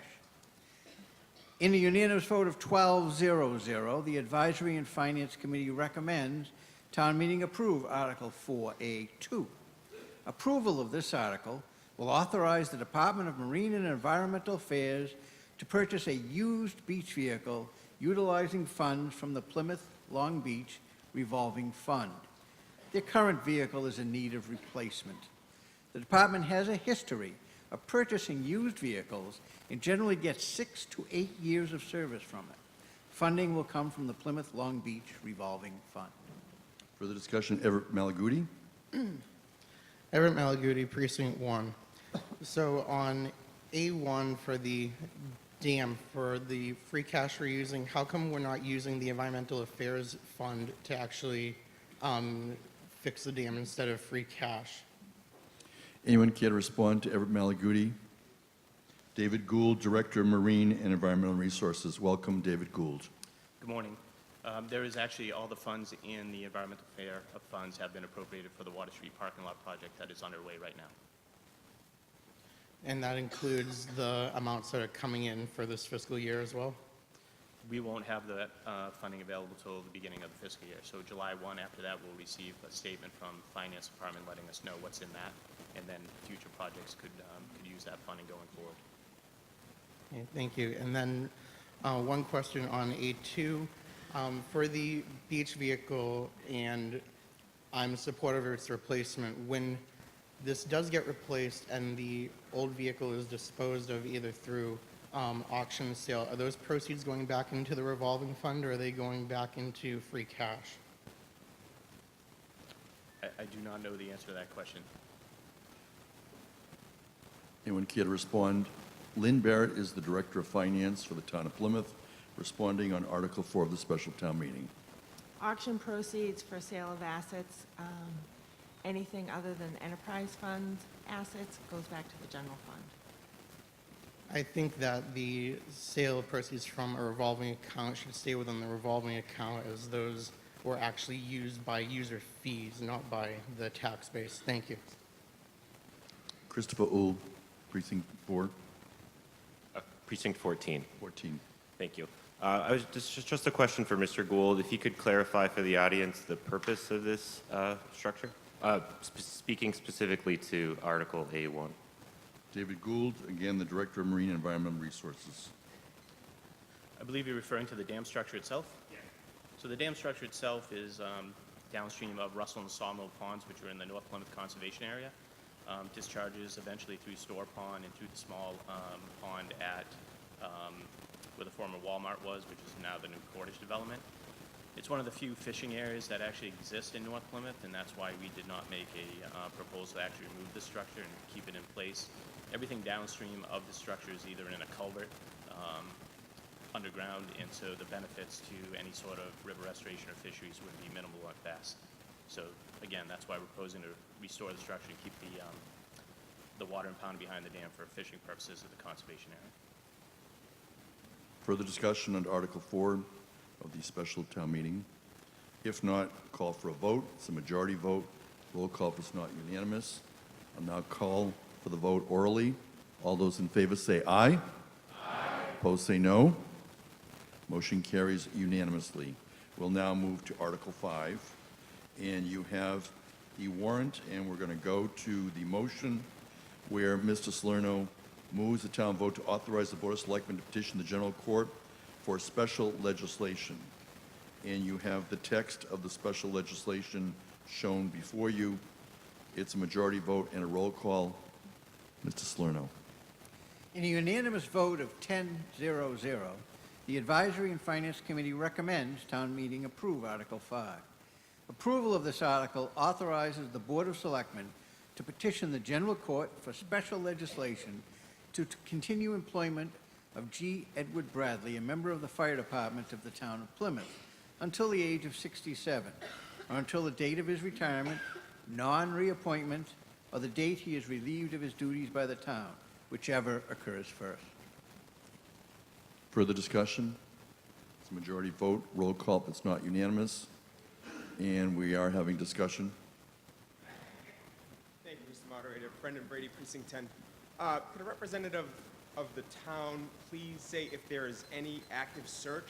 Because it's possible the state denies this claim and we won't have a chief. So is there currently an active search for a new fire chief? Melissa Arrighi, Town Manager, responding to Brendan Brady.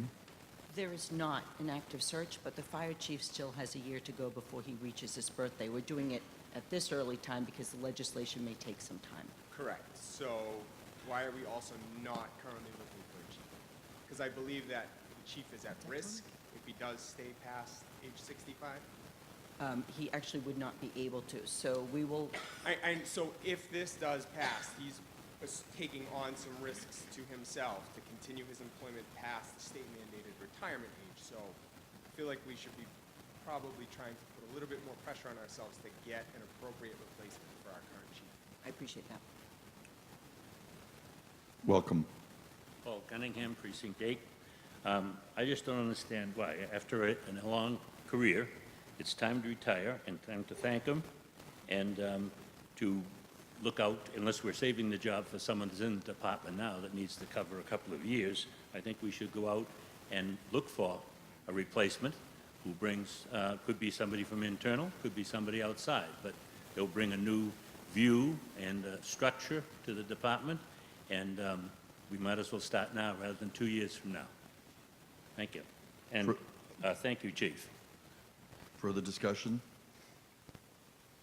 If not, I will call for a vote. It's a majority vote and a roll call if it's not unanimous.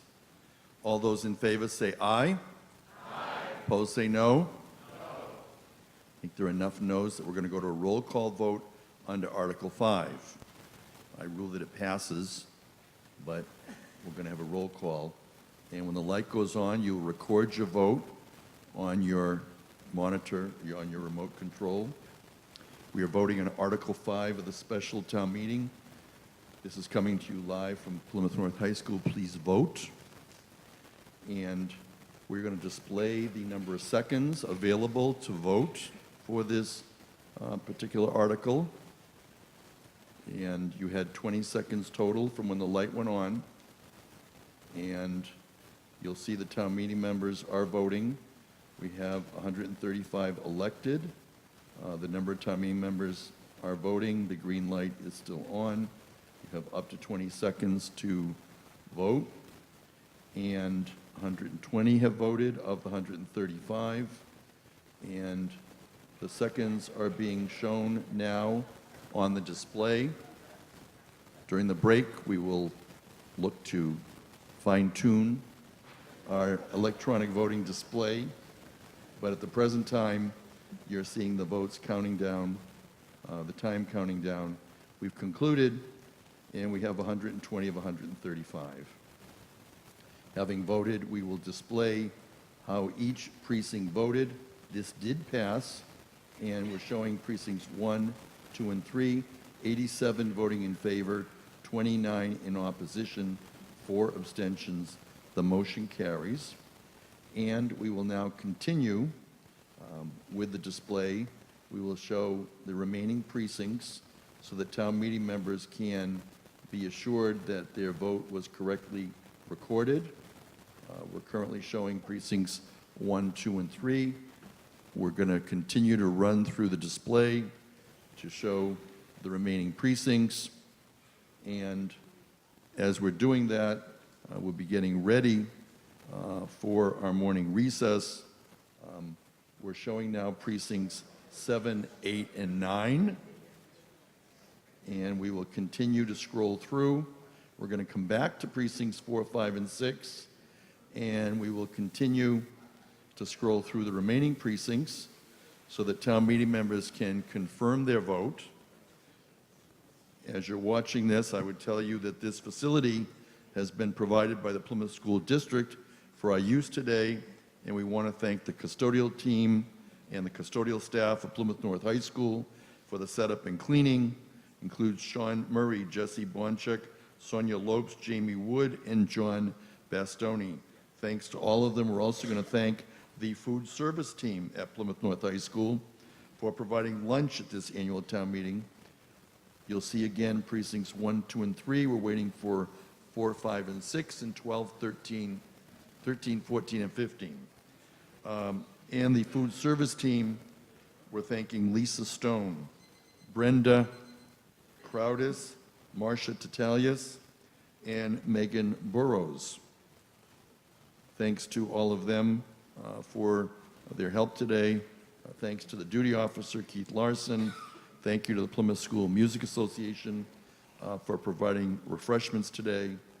For those in the opening ceremonies, the New Plymouth Guard reenactment, we thank them, both led by Steve Matern, joined by Stan Wallman, John Lydon, town meeting member Charles Votrain, who is here among us. You'll see precincts 4, 5, and 6. I believe we're waiting for 13, 14, and 15. Also, John Morse, who joined them. We appreciate the national anthem performed by Brooke Meyer and Elise Kane. And also, we express appreciation to Reverend Arthur Lavoie from the First Parish Church for his participation in the opening ceremonies at our town meeting today. And a notice coming to you from the Spring Hometown Cleanup. This year it is Saturday, May 4th, and we ask that you mark your calendars. We're waiting for the display for 13, 14, and 15 on Article 5. Mr. Moderator, point of order. Yes, Can I Mr. ask that Costello. we do a voice vote, motion to break early for lunch and give the electronics team an opportunity to regroup? We will not Not break lunch, but I'm sorry, a break. until we complete the vote on Article 5. I just have to say, we worked with them. Mr. Costello, There's zero I- confidence in what's being produced for here. The for answer product is here. no. Okay. Because we took a vote and we have to make sure that those in precincts 13, 14, and 15 had their vote properly recorded. And I don't believe that has been shown. After such time, can we make a motion to break and let them regroup? Yes, do we a revote? certainly can. That Thank was you. my plan, but I'll not be doing that. Mr. Savant, do you have a point of order? I have a point of personal privilege. I would like to go on record, Peter Svan from Precinct 15, that I believe this is incredibly insulting. 13, 14, and 15, by the way, are being displayed. Please show. Thank you for interrupting me. It's incredibly insulting to this body that we could, after, I'm a newcomer here, I've been here 4 years, there's always an issue with the voting, that we cannot get a system that we can all have confidence in and that operates promptly. Thank you. At this time, Plymouth Town Meeting will be in recess for 15 minutes. Thank you. We are in recess at 9:49. We will reconvene.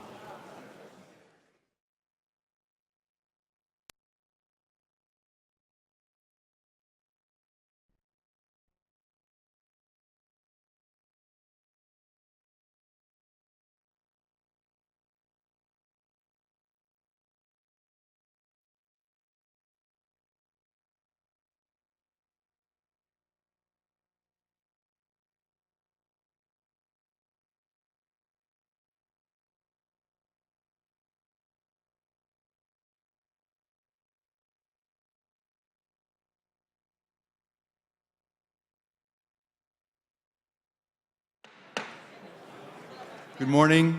I'd like to welcome town meeting back into session. We are in the morning session of our spring annual town meeting. I would like to announce about the spring hometown cleanup on Saturday, May 4th. We ask that you mark your calendars now. Don't miss out on the chance to join in as a volunteer on Plymouth's traditional day of cleaning and beautifying America's hometown. People have found through the years this is a good way to get the family outside together, to instill a sense of civic pride in our children, and to meet and greet new and old friends and neighbors of all ages. You might like to explore and help clean up a conservation area in the town. You could visit a park or a playground, or even consider spending 10 or 15 minutes in your own neighborhood.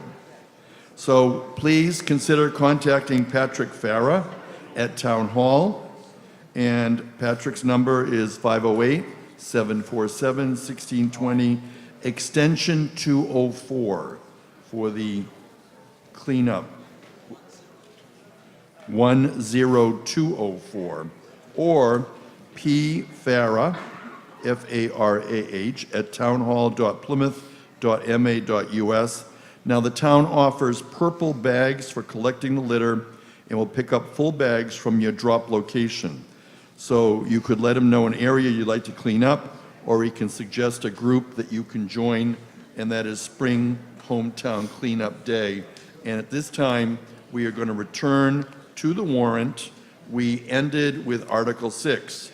Article 6 is contained in the warrant, and I believe I have no motion. Hearing no motion, I declare no action. We now move to Article 7.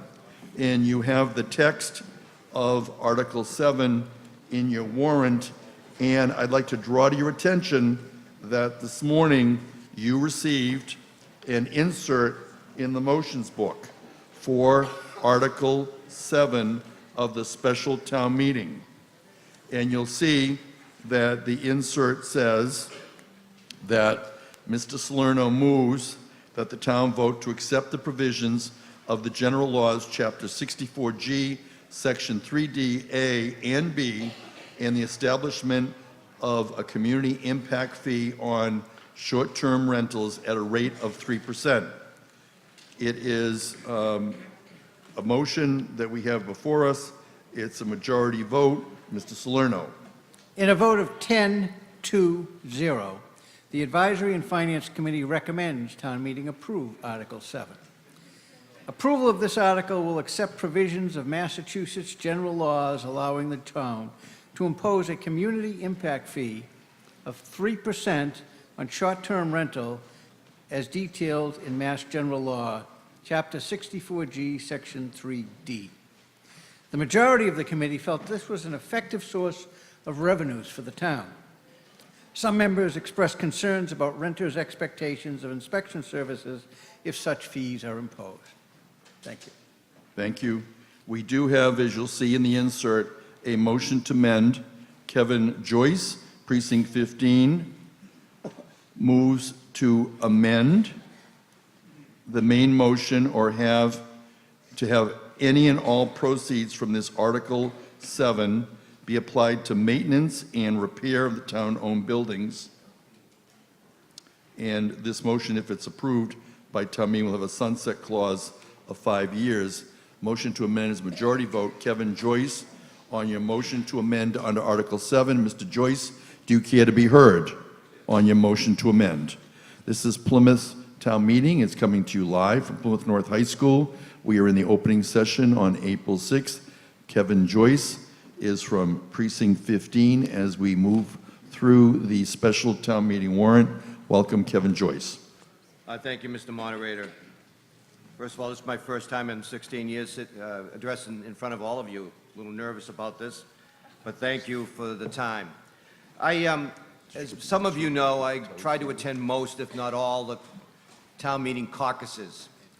My little way of trying to find out what's happening and how it changes to each precinct.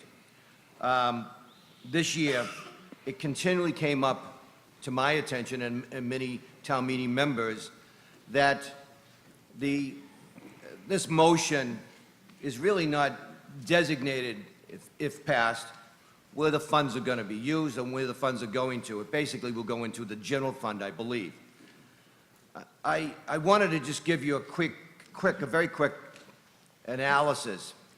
Several years ago, back in '08, the state gave the opportunity to the city and towns of the Commonwealth, hey, we're not going, the economy's down and we're not going to contribute as much to the cities and towns, so we're going to give you the opportunity to institute a 0.75 meals tax.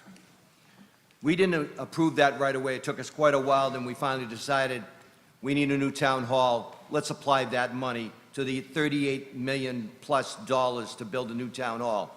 I think we all look back and say it was a pretty good idea to use that money and not taxpayer money for that. The second thing that comes to my mind is the PGDC. The PGDC collects funds through, the meters and permits. They raise over about $1 million a year in that. And presently, as you see, they're building or have built or close to finishing the new parking deck. We need more parking in this town. We all agree with that. And that money from the parking meter usage is able for us to build a garage, or build a deck in this case. And hopefully, I believe someday, a garage, which we desperately need in Plymouth. Again, no taxpayer money. Third thing is the example of recently, three town meeting sessions ago, we instituted the solar pilot program. That solar program was people would have solar fields, and the town realized that there's revenue coming in from that. We should tap into that. We approved here in town meeting, some of those funds would be applied to our ponds so that they would be addressed. We desperately needed some money to address the situations in our ponds. In fact, at last town meeting, I believe our environmental director used $200,000 of that money for repairs or usage for the waterways in town. Good usage. Again, not taxpayers' money. This particular situation, a 3% fee, if you want to call it, I think as they call it, is something I think we can use.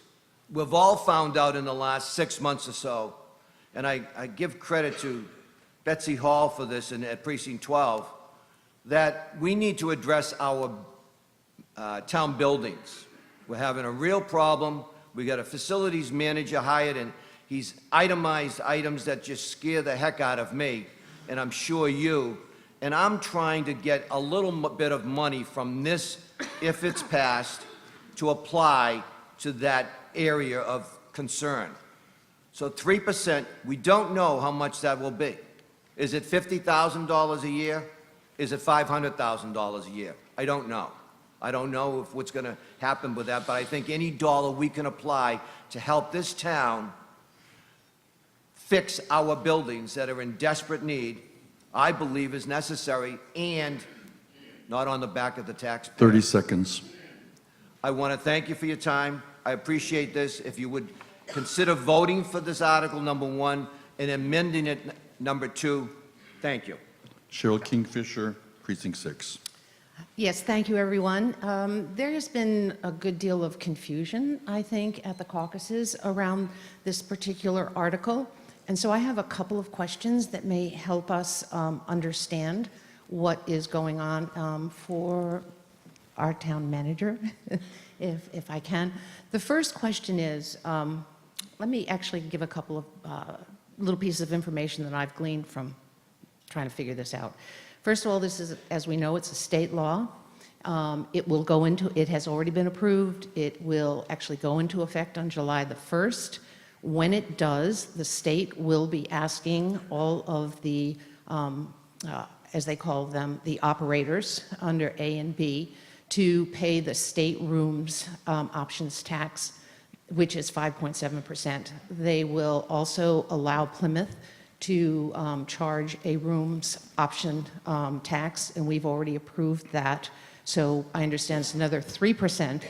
And then this particular tax, those two taxes already apply to all hotels and motels and other short-term rentals. This particular impact fee will apply only to the Airbnb, the ones that are described in this article. So the Airbnbs, the VBROs, et cetera. And those people will then be paying, they will have to pay a tax, which they'll pass on to their customers, of course, 11.3%. Of that 3%, 35% of it has to go to affordable housing. So it's only the 65% that we're talking about. I thought I read that, but or infrastructure. Okay, thank you. This is what it's like to be a town meeting member and not know the fine print. So thank you. Okay, so that being said, I just personally had some concerns with the way the thing's rolling out.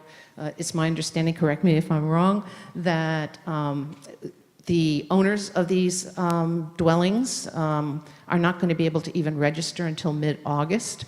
So I am wondering if I've been back and forth, if I actually want to come down on the side of no on all of this so that we can bring it back to town meeting in the fall and understand it better.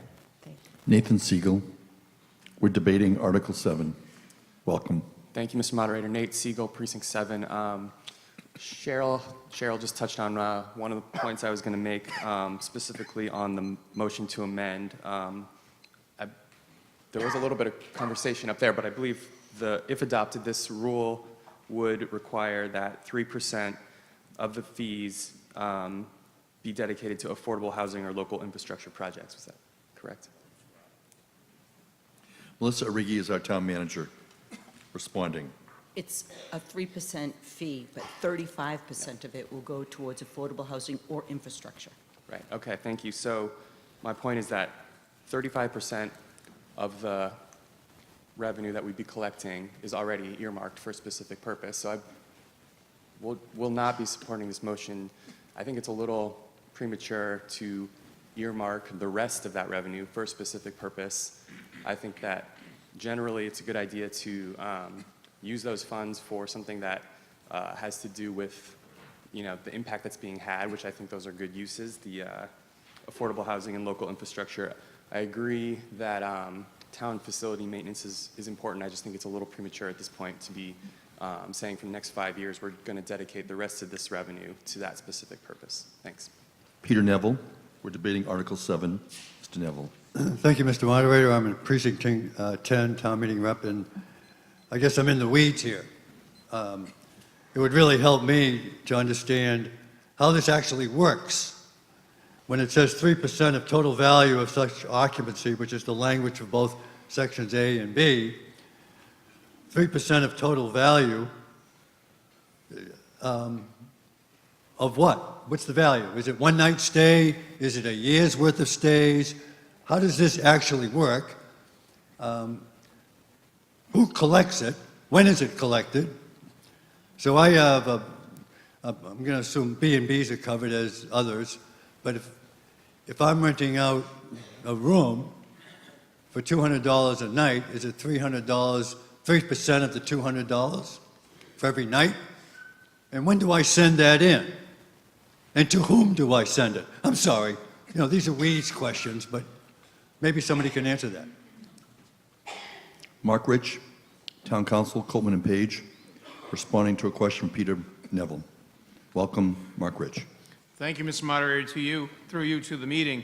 Those are all excellent questions. The statute, it's a newly enacted statute, and I think a lot of folks are grappling with it. Luckily, the statute itself kind of outlines these issues. The statute is not repeated in the warrant, but it does give us education. So we're looking at this in a two-part process. There's an A and a B to this.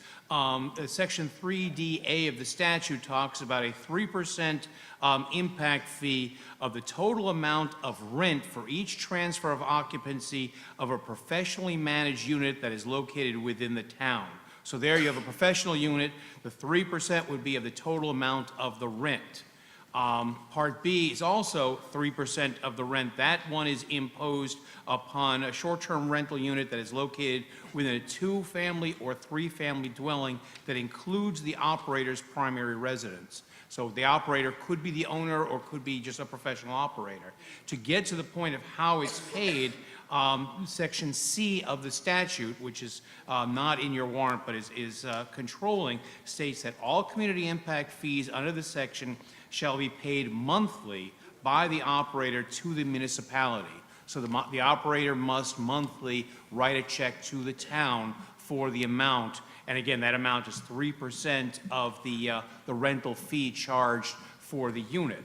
And then from there, under the statute, the town would be required to dedicate not less than 35% of that 3% to either affordable housing or local infrastructure projects. So at a minimum, the town would have to dedicate that 35%.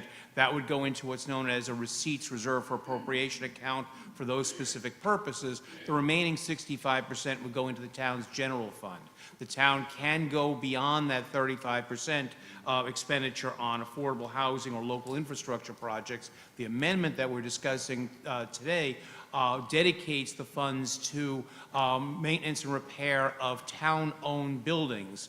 That would be considered infrastructure, and the intent is to dedicate not just the 35%, but 100% of the 3% to repair and maintenance of town-owned buildings if passed. If that is not passed, if the amendment fails, then the town will be falling back to the 35% of the 3% at the town's determination, either affordable housing or local infrastructure projects.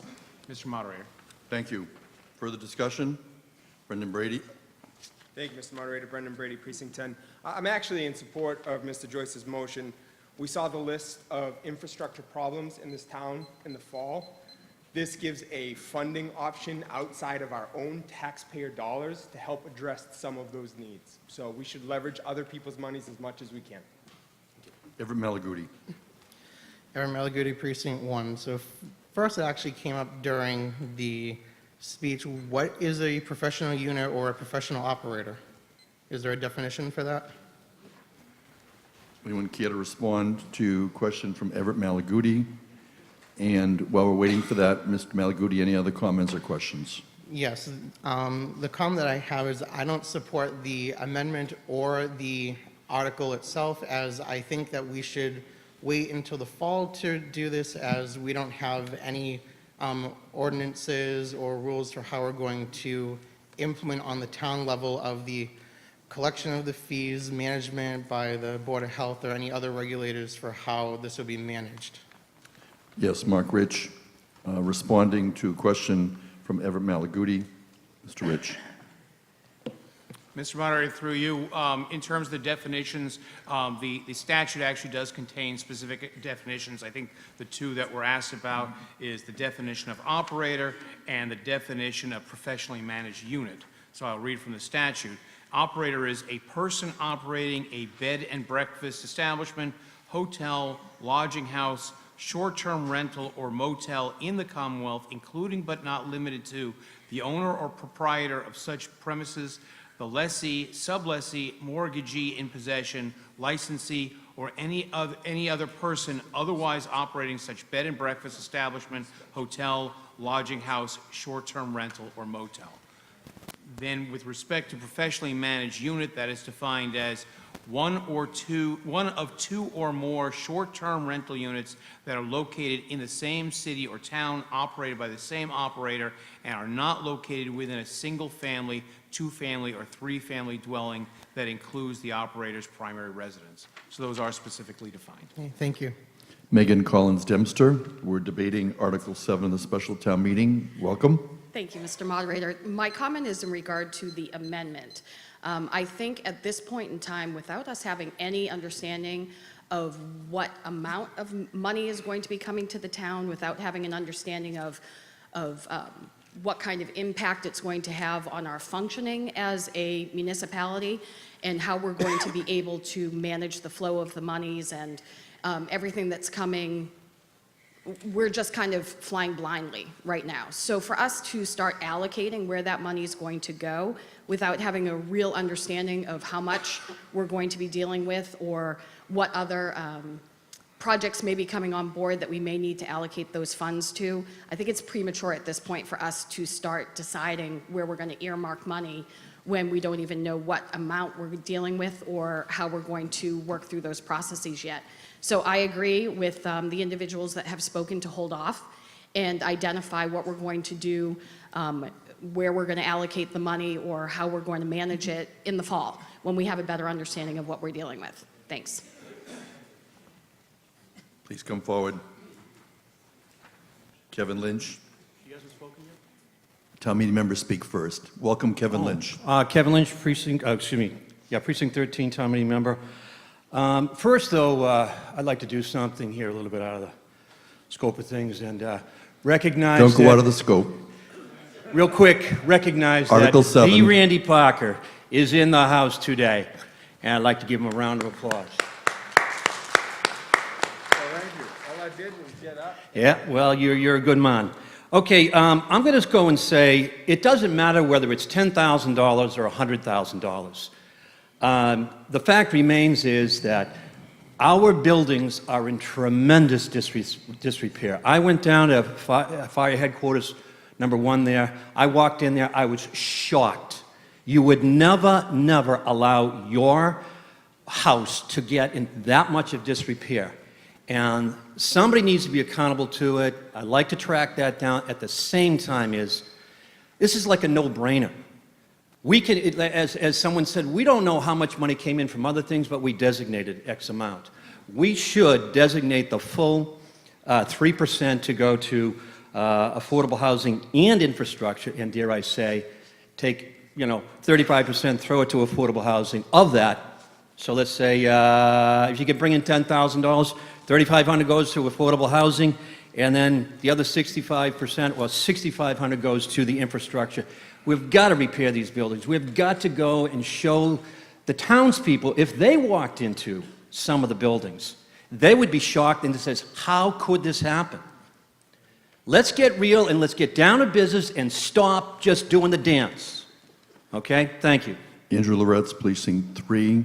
We're debating the motion to amend. Welcome. Hi, Andrew Loretz, Precinct 3. I agree that our town buildings do need maintenance. However, this article is addressing the fact that people my age cannot find affordable housing in Plymouth. And I think that, yes, we should at some point definitely address our town buildings and our maintenance, but this specific article is going to affect affordable housing. So to automatically get rid of that option for our town when we're collecting this fee does not seem like a wise intent, because the main issue is affordable housing, in my opinion, for this article. So thank you. Betsy Hall. So many issues here. Betsy Hall, Precinct 12. I was dismayed when we turned down approximately, I think, $1 million a year for the meals tax that we could have been collecting. I hate to see us give up another penny that we could collect in this way. Secondly, the situation with our town buildings will increase in amount that it'll cost to fix them every year we postpone fixing them. So for every roof that isn't fixed, there will be walls and mold and cellars and, so it's an emergency situation in my mind to fix our buildings. So however we can do that, as quickly as we can do that, I would like to see us do. I would like to ask the town manager or someone to tell us what's the difference between Kevin Joyce's amendment, which is building repair, and local infrastructure, because I think local infrastructure could refer to many more things than just building repair. Melissa Riggi, Town Manager, responding to Betsy Hall. You are correct, Ms. Hall. If we put this towards local infrastructure, that is a much broader range than if we just put it towards public buildings. It could go for roads and other issues. Ron Riley, followed by Robert Spencer. Thank you, Mr. Moderator. Ron Riley, Precinct 11. What is the total tax that this amounts to with the 3% on top of? Anyone care to respond to Mr. Riley? Do you have any other comments or questions while we're getting that response? The hotel, is this 3% over a hotel, what the hotel tax is? Is that what it winds up being?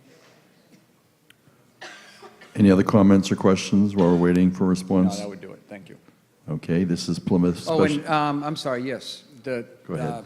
2 speakers ago spoke of affordable housing. This is short-term only. This is weekends, rent it for a week. This has nothing to do with your apartment rentals, or just to clarify that if there was any confusion. Melissa Riggi, Town Manager. I think the question was percent-based, so it's 5.7% is that tax. An additional 4% was the local option that Plymouth adopted prior, and then this is 3%. So we're at 12.7. 12.7%. What is the hotel tax right now total? 5.7, Lynn, with the 4% local? I'm sorry, I'm going to turn this over to Lee. Okay. Well, if I rented a room downtown, the total tax I'd pay for that room at a hotel is only 4%? No, it's... And we also have before us Lee Hartman is the Director of Planning and Development, joined by Lynn Barrett, Director of Finance. And while they review this, I believe Mr. Loretz has a response to your question, Mr. Riley.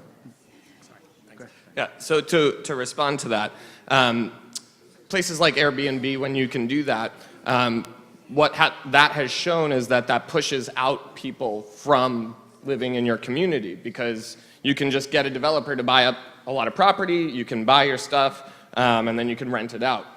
So I would argue that it does affect the affordability of housing in Plymouth, not necessarily affordable housing.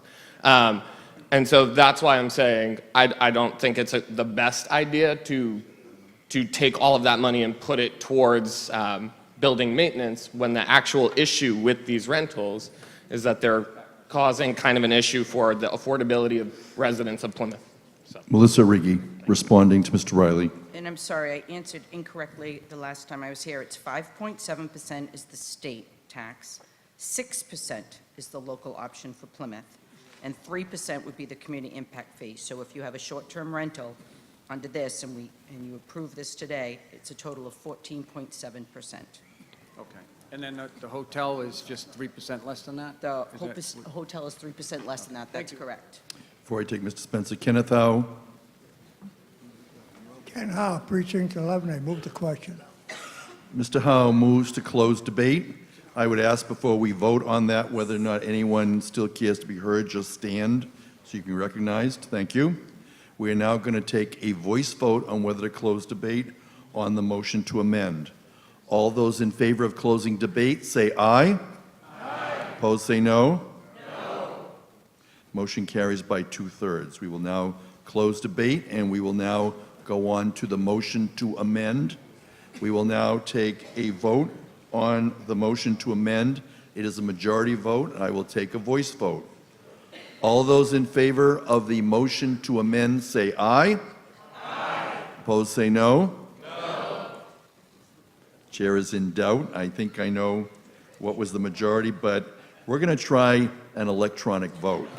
Now, during the break, I know that a number of town meeting members expressed concern, and certainly we can go to standing votes if we do not have accurate electronic voting. However, you'll note that in the more recent votes that were taken, while we had some glitches with displays, your light was on for 20 seconds, even if you didn't see the 20-second readout. Eventually, you got to see all the precincts. The votes were correct. So this is the future, electronic voting. We're going to continue with it. And I've been told by our vendor that during the break, they made some adjustments. There was possibly some interference with some reception with the PAC TV communication. So hopefully it's worked out. In any event, we're now voting on Mr. Joyce's motion to amend. It's a majority vote. You'll be voting on this. As soon as the light goes on, you can cast your vote. The light is on. We're voting on the motion to amend. We are seeing the display of the seconds. We are seeing the number of members who are voting. We have 135 elected town meeting members. We picked up a few more during the break who were at least voting. You'll see that 121 have voted. We've now concluded the voting. The light can go off. The motion fails. We do not have a majority. We're beginning precincts 1, 2, and 3. 58 voting in favor, 63 in opposition. The motion does not carry. A close vote, so carefully look at your vote. We have precincts 7, 8, and 9 that are being shown here. We have, continue to watch the display, 13, 14, and 15. We're missing a few precincts. We'll go through one more time. 1, 2, and 3 are being shown here. 4, 5, and 6. And we're continuing 7, 8, and 9. 10, 11, and 12. And 13, 14, and 15. You've seen all your precincts. We're now going to continue with any further discussion on Article 7 of the special town meeting. And those of you who care to be heard, please stand. Yes, welcome, Siegel. Thank you, Mr. Moderator. Nate Siegel, Precinct 7. A lot of the relevant points I think were made in the previous discussion, but I just want to emphasize, I think it's really important, and I live in Manomet, which is, I think, a pretty touristy area, an area where that will be affected by short-term rentals, as well as downtown Plymouth, North Plymouth. I just think it's important that the community recoup some revenue from the impact that these short-term rentals currently have and will only be growing. When we just heard about the tax rate percentages comparatively between the short-term rentals and the hotels, I think it was a 3% difference, I think, in the end.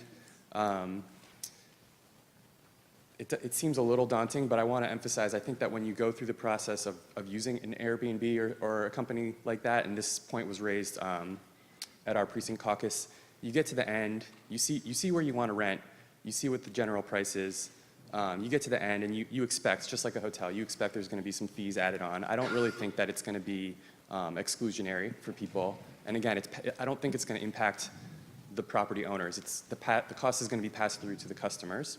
That's the first point. The second point is that, to Andy's point, investors come in, they buy up large pieces of property. That's one concern. The other concern is that if it's a hotel that's operating, residents, you know where the hotel is located. A hotel's not going to go in your backyard or down the road from you by surprise. You can choose to buy your home in proximity to a hotel or away from a hotel. An Airbnb or a short-term rental, your neighbor can just decide to start operating one. That has an impact on you as a property holder. All of a sudden, your entire block could be operating these. And the way it's phrased as a community impact fee, I think is very applicable. It impacts the community. There's people coming and going. They're not owners of that property, therefore they treat the property in a different way than an owner actually would. I just think it's important that we recoup some of these fees from these short-term rentals, especially with the summer season coming up, and especially with increased tourism from 2020 coming up. So I hope we'll support this. Thank you. Dale Weber, followed by Amy Hine. Thank you, Mr. Moderator. Dale Weber, Precinct 3. In deference to some of the prior comments that I heard regarding that this money that's raised from this initiative is not our money, it's other people's money. I disagree strongly on that. A lot of people that I know are struggling with taxes, like most of us are, and they look at this as an opportunity, this Airbnb, to augment their income and help offset their taxes. So those are the people. They're not big developers all the time. I'm sure there might be some big developers that are participating in this, but a lot of the people that participate in this are just like us. They're taxpayers. They're looking for a way to augment their income. And I voted against the amendment. I'll vote against this main motion for the fact that I look at it as double taxation. And thank you. Amy Hine, followed by Aaron Malaguti. Amy Hine, Precinct 14. I think I know the answer to this, but I want to know absolutely for sure that this short-term rental does not include bed and breakfast and hotels. Is that correct? We're not adding an additional tax. It's just for like Airbnb. That is correct. Okay, thank you. Everett Malaguti. Everett Malaguti, Precinct 1. So my other thing is with the amount that we're collecting, if we did not accept the 3%, the 6% that's ours, if I'm not mistaken, we're already getting general fund revenue for it and also VSB fund revenue for it. So we can't state that we're not getting additional revenue because we already are per the state statute. Brigitte Keene, and she is the chair of the Board of Health. Welcome. Thank you. Brigitte Keene, again, Chair of the Board of Health. I just wanted to clarify that the Board of Health would be supporting this article. The impact that we see is from investors who are out of town, many out of the country, that are investing in our neighborhoods. I have to agree with Nate Siegel in that Airbnbs are not located in commercial areas for the most part, where our hotels and motels and B&Bs are. And what we're seeing is the nuisance of overutilization of septic systems by people who do not live in our community. And it's up to the Board of Health and our town to be able to support the remediation of those septic overflows and the impact on the community. Thank you. Mr. Delafield, Precinct 12. Yes, Lawrence Delafield, Precinct 12. I'm just looking for a little clarification. As far as I can see, this is a tax, a fee that is over and above anything that is charged to hotels. In other words, they're paying all that hotels and everybody else is, but this is over and above, and therefore penalizing these people over and above any other rental unit. Is that true? Anyone care to respond to Mr. Delafield? Melissa Arrighi, Town Manager. It is above the hotels and motels. I'm not sure I should weigh in on if I think it's a penalty or not. It's up to you to debate, but it is above and beyond. Andrew Loritz. I would just argue that if you were in favor of the amendment, whether or not either side, we do have a need in this town, right? We have a need for infrastructure improvement. We also have a need for affordable housing. Collecting this fee, yes, I understand Mr. Weber's point about increasing a tax, potentially on mostly Plymouth residents. But again, I would disagree with that point, that it's mostly going to get passed on to the consumers from outside of Plymouth anyway. And we have needs that need to be addressed, and hopefully we can all support this in order to get those needs, to figure out how we can address those needs. Thank you. Gerald Sirico, Precinct 3. Jerry Sirico, Precinct 3. Two questions. Number one, who's policing this if your neighbor's renting his house for a week? Who's policing this? How do we know, how is the town going to know that there's people are renting their place? And number two, do these places fall under Board of Health inspection? Anyone care to respond? Melissa Arrighi responding to Mr. Sirico. So we envision that we will copy the state when they have to register with the state. to now pay, and the state will then pay us directly because they've been added to that local option. We, in the town manager's office, will mimic that list, and that's how we'll know where they are. We may also do spot checks, time permitting, have somebody in the staff look at Airbnb or HomeAway or whatever it is, the sites that a lot of us will go to for those, and check that against the master list. We would most likely do the billing out of our office. We're still looking at staff commitment on who will have to do this monthly billing. And then you had one more question in there, Board of Health. We're waiting to get regulations. We need some advice on these regulations, as all the cities and towns do. I was at a South Shore Town Managers meeting yesterday with 13 other communities, and we are all looking at advice to come out of the Department of Revenue, as well as from council, to determine what regulations we should put in place. I envision that there should be some kind of inspection if indeed we are charging these people an additional tax. Like any other system, someone will fly under the radar and not get caught doing what they're doing. John Masada, Precinct 11. Yeah, just a point of clarification. So the gal who just got up and said that the Board of Health will be supporting this mentioned that there's a lot of people that live out of town who are essentially, what it seems like from what she's saying, are buying houses and then doing Airbnb. So is there a percentage that we know of people who are out-of-towners who are running these versus people who are residents in town who are running these Airbnbs out of their home? Does anyone know that? Anyone care to respond? Do we have any information? It's a comment. Thank you. Further discussion? If not, we will call for a vote. We will first vote on accepting the provisions of General Laws, Chapter 64G, Section 3DA. That'll be our first vote. It's a majority vote. I'll call for a voice vote. All those in favor say aye. Aye. Opposed say no. No. The chair is in doubt. We will do electronic voting. So this is the first of two motions under Article 7. It is whether or not to adopt 64G 3DA. When the light goes on, you will vote, and you will, it is on. You can now vote. You have 20 seconds. The display is shown. We have 135 elected members who are currently voting on this first motion. And once we have completed, we will go through the displays and we will call the vote. We have a total this time of 120 town meeting members voting. It does pass, and you'll see the display, precincts 1, 2, and 3, 66 having voted in favor, 53 in opposition, 1 abstention. There are a lot of loud no votes, which is why I was confused. You'll see precincts going through here with your yes and your no and your abstentions.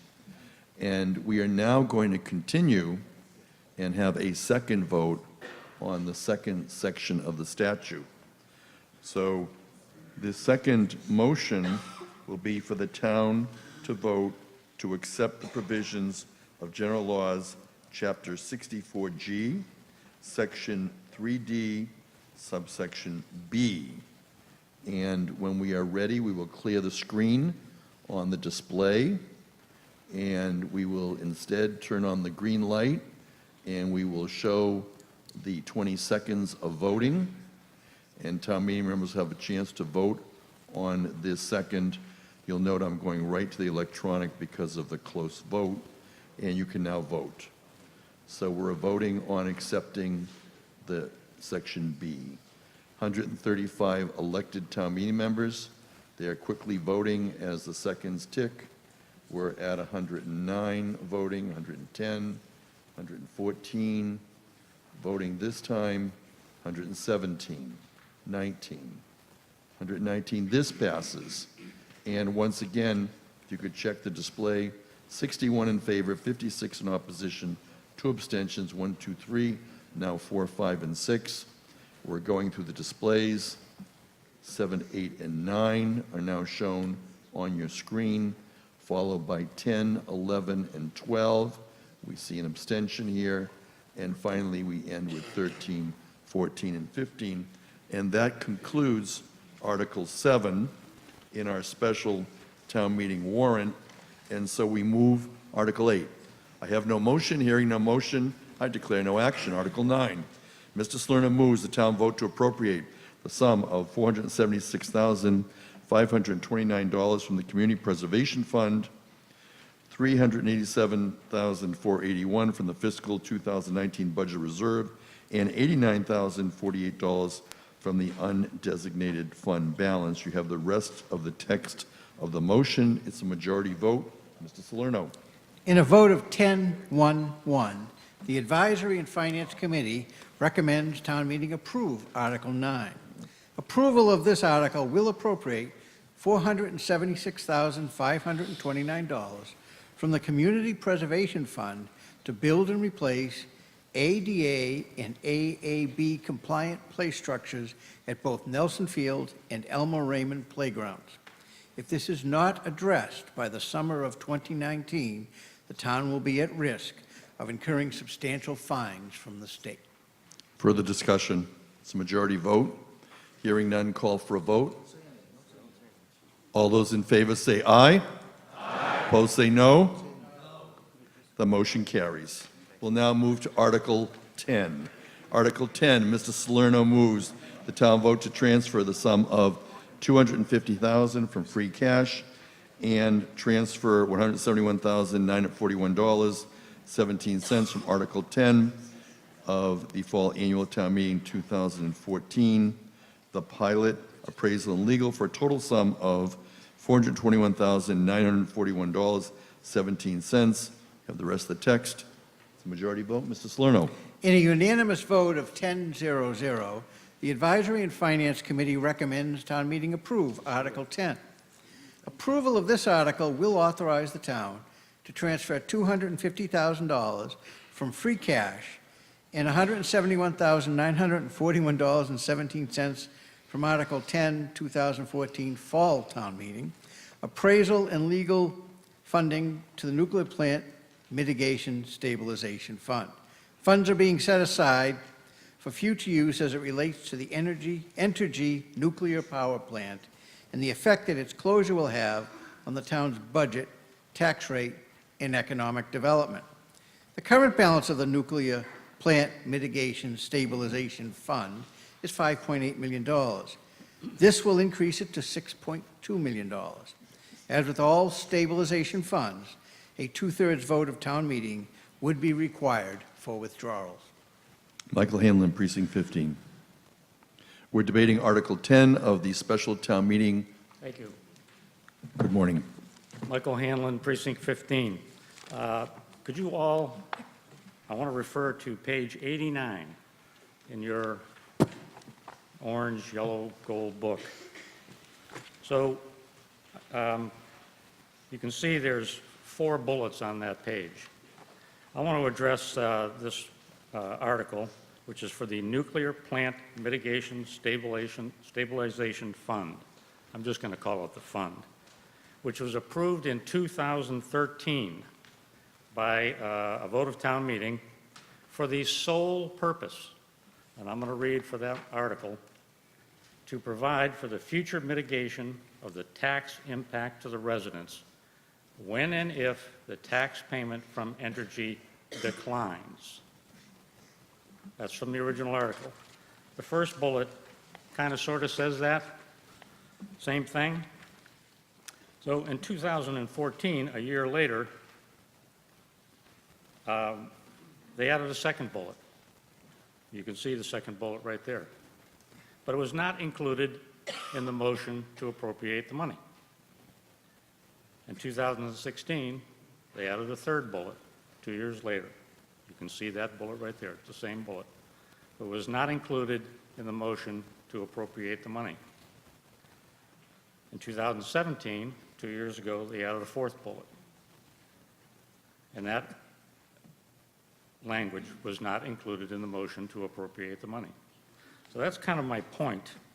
All of these changes have been made in the backup memo to the article as the money was set aside in the fund, but have never been made in the actual article that we voted on. Why is this important? It takes a majority vote of town meeting to put money into this fund. It takes 2/3 vote to create the fund. So I assume it takes 2/3 vote to change the fund, to change the purpose of the fund. My concern is that the original purpose of this fund, if you go back to 2013, it's that first bullet, is being subverted to include other potential uses for the money without first seeking the approval of town meeting. I think you should vote no on this article until it is made crystal clear to town meeting what is the purpose of this fund. Thank you. Further discussion on Article 10 of our special town meeting warrant? If not, I'm going to call for a vote. It's going to be a voice vote. It's a majority vote. All those in favor say aye. Aye. Opposed say no. No. I am in doubt. We will go to electronic voting. Some of you have loud voices, and it confuses me. So, Article 10, we're going to vote electronically, and when the light goes on, you will vote. Article 10, the special town meeting. You have the light on, and the seconds are being read out. We have 135 elected town meeting members. Town meeting members are voting, and we already have 14 voting. We're down to 6 seconds. We're coming up for the remaining few votes. And we have a total now of 118 town meeting members who voted for this. It does pass, and 70 voting yes, 46 no, 2 abstentions. The motion carries. We're scrolling through the precincts so you can look and see if your vote was properly recorded. Town meeting members check to see on their vote as to whether there's a correct record of their vote. We've gone through all 15 precincts, and as we continue to scroll through, you can watch as we begin with the next article, which is Article 11 in the warrant, where Mr. Salerno moves the town vote to approve the third amendment to the payment in lieu of tax agreement between the town and Entergy Nuclear Generating Company dated January 15, 2019, for the property known as the Pilgrim Nuclear Generation Station, as on file with the town clerk and on pages 95 through 99 of the spring special town meeting report and recommendation of the Advisory and Finance Committee. This is a majority vote. Mr. Salerno. In a unanimous vote of 10-0-0, the Advisory and Finance Committee recommends town meeting approve Article 11. Town meeting approval of this article will legally bind the tax agreement with Entergy Nuclear Generation Company for $7 million for fiscal year 20 and $6.5 million for fiscal year 21, thus eliminating the possibility of Entergy filing for an abatement on a town-assessed value of the property. Further discussion? Hearing none, call for the, we do have a question or comments from Betsy Hall. Betsy Hall, Precinct 12. I think this is really important, and it's going back to Mr. Hanlon's comments. Anything that's on the white pages of our booklets is not part of the motion, and anything that's the motion from the Advisory and Finance is the motion. So, for example, we voted on a project a while ago, and the motion was kind of general, and then there were lots of maps and pictures on those white pages that followed, but that wasn't what happened down the road. So I said, well, how come we voted on this plan, and yet that's not the plan they used? They said, well, only what's in the motion is legally. So I'd like to be sure that all town meeting members understand that those 4 items that Mike Hanlon referred to are not part of the motion at all, and that the 2013 motion still stands. Could someone speak to that, please? We're not talking about Michael Hanlon's last article. But I think for all the articles, including this one, We're people should know only going talking about forward. this article. Well, in this article, when you look at the white pages, everything that's on those white pages is not the motion. I just think people should understand this. So if someone could speak to that, I would appreciate it. The motion that we have before you is the motion that I read, and it references such as is on file with the town clerk, and it's shown on pages 95 through 99. And that is part of your motion. Further discussion? If not, I will call for a vote. It's a majority vote. All those in favor say aye. Aye. Opposed, say no. Motion carries unanimously. We now move on to Article 12 of the special town meeting warrant, and Mr. Salerno moves the town vote to establish the Plymouth County Outreach Initiative Revolving Fund with an expenditure limit of $100,000 and to further amend general bylaws, Chapter 143, Departmental Revolving Funds, particularly Section 143-5, by inserting a new row at the end of the table of authorized revolving funds as provided in the table below. You have the table. This is a majority vote. It will be a roll call if it is not unanimous. Mr. Salerno? In a unanimous vote of 10-0-0, the Advisory and Finance Committee recommends town meeting approve Article 12. Approval of this article will establish a new revolving fund, Plymouth County Outreach. The town of Plymouth will act as the fiduciary for the PCO revolving account, but the 27 collaborative members of Plymouth County Municipal Police Departments will fund the account through annual dues from PCO member departments, grants, gifts, and donations. This initiative will enable the PCO to assist those struggling with substance abuse and any number of disorders. Further discussion? If not, I will first take a voice vote. All those in favor say aye. Aye. Opposed, say no. The motion does not carry unanimously. Would the no vote please stand? Be recognized. Everett Malaguti votes no. It does pass by a majority. We'll now move to Article 13. Mr. Salerno moves that the town amends the vote under Article 9, Item B2 of the April 7th, 2018 Annual Town Meeting Maritime Facility and appropriates an additional sum of $1 million to pay costs of design. You have the full text of this motion. This is a two-thirds vote for this vote. Mr. Salerno. In a vote of 11-0-1, the Advisory and Finance Committee recommends town meeting approve Article 13. Approval of this article will allow the town to solicit new bids for the construction of a new maritime facility. The original bids exceeded the previously approved amounts of $3.5 million under Article 9, Item B2 of the April 7th Annual Town Meeting. The current facility is in deplorable condition, lacks a bathroom facility, does not meet ADA requirements, and removal of the existing building and construction of a new building is recommended. The additional funds will come from borrowing. Members of the committee questioned the costs and revenues associated with the project. While expressing dismay over the increased costs, the committee recognized the need for a new facility. The committee also encouraged aggressive pricing of the fees associated with harbor use in order to help defray the costs.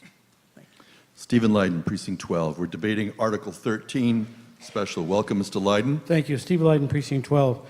As we all remember, when the North High School was built, the estimates skyrocketed. They skyrocketed because the price of labor from the unions have gone way up.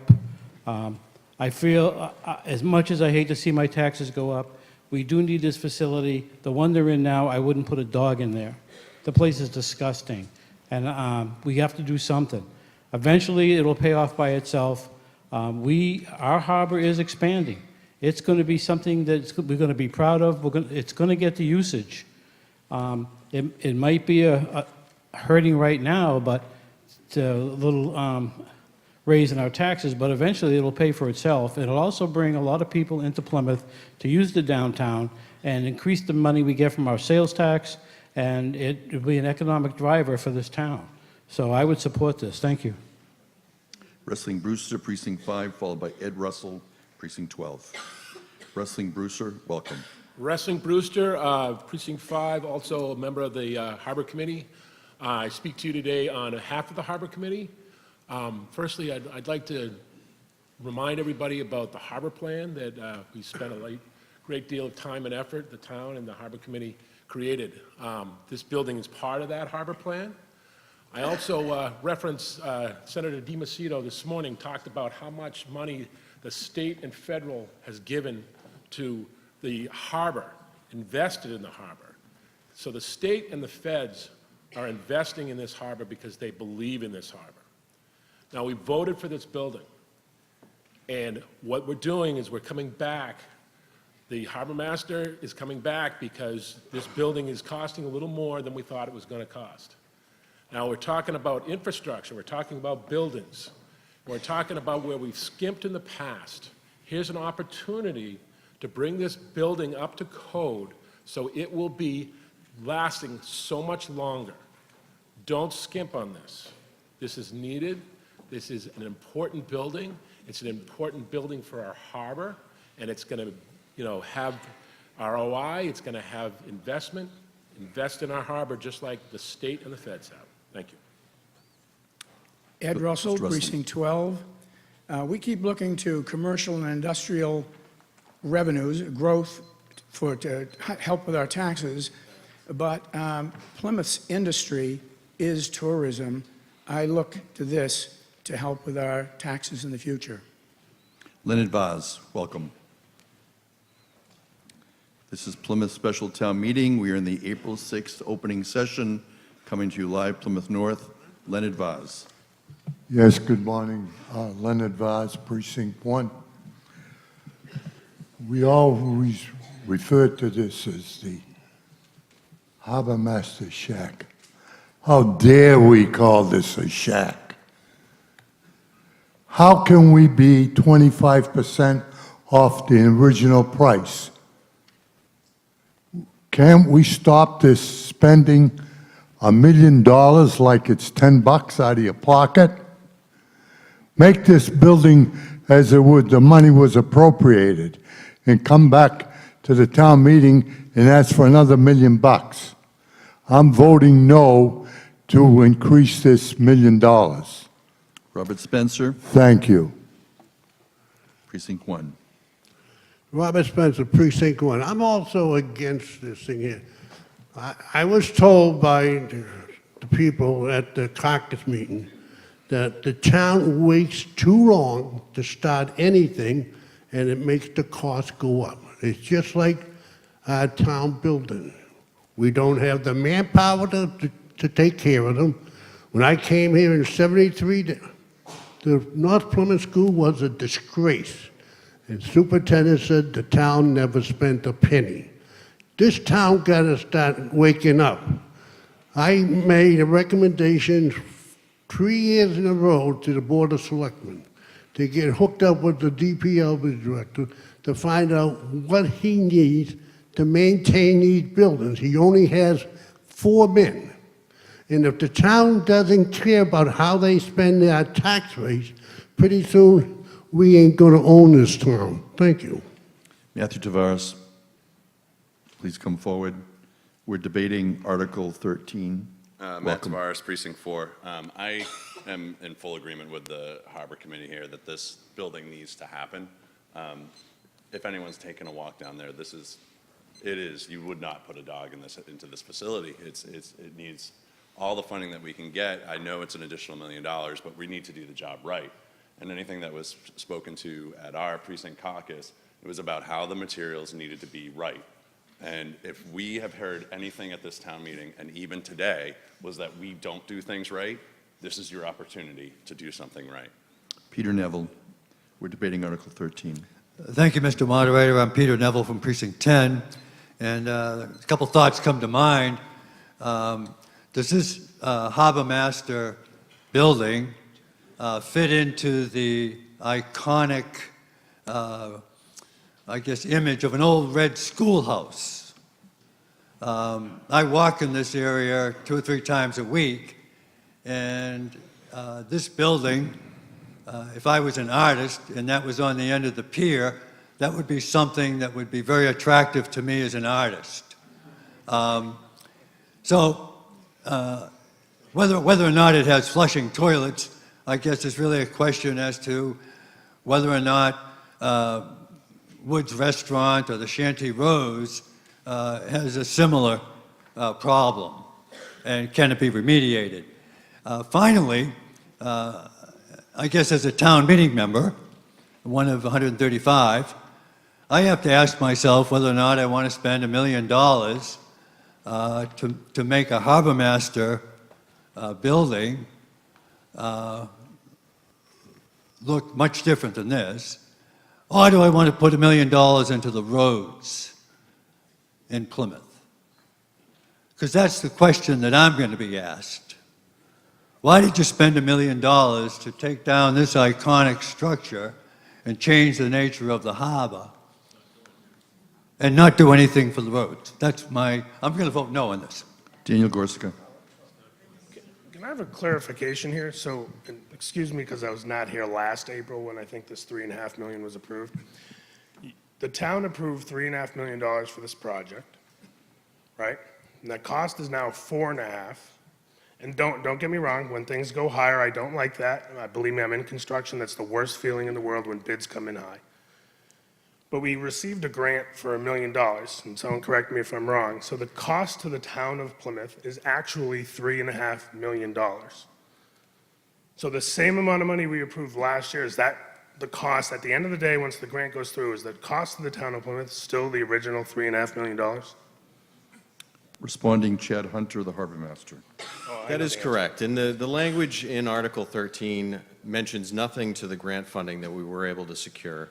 We did secure $1 million from the Seaport Economic Council, and really that is the $1 million. It's a reimbursement grant. So the town has to approve the full amount, we spend it, and then we get the $1 million back. So thank you for the response. And again, I will reiterate the thing about the bids. I hate that feeling, and I hate that that happens a lot.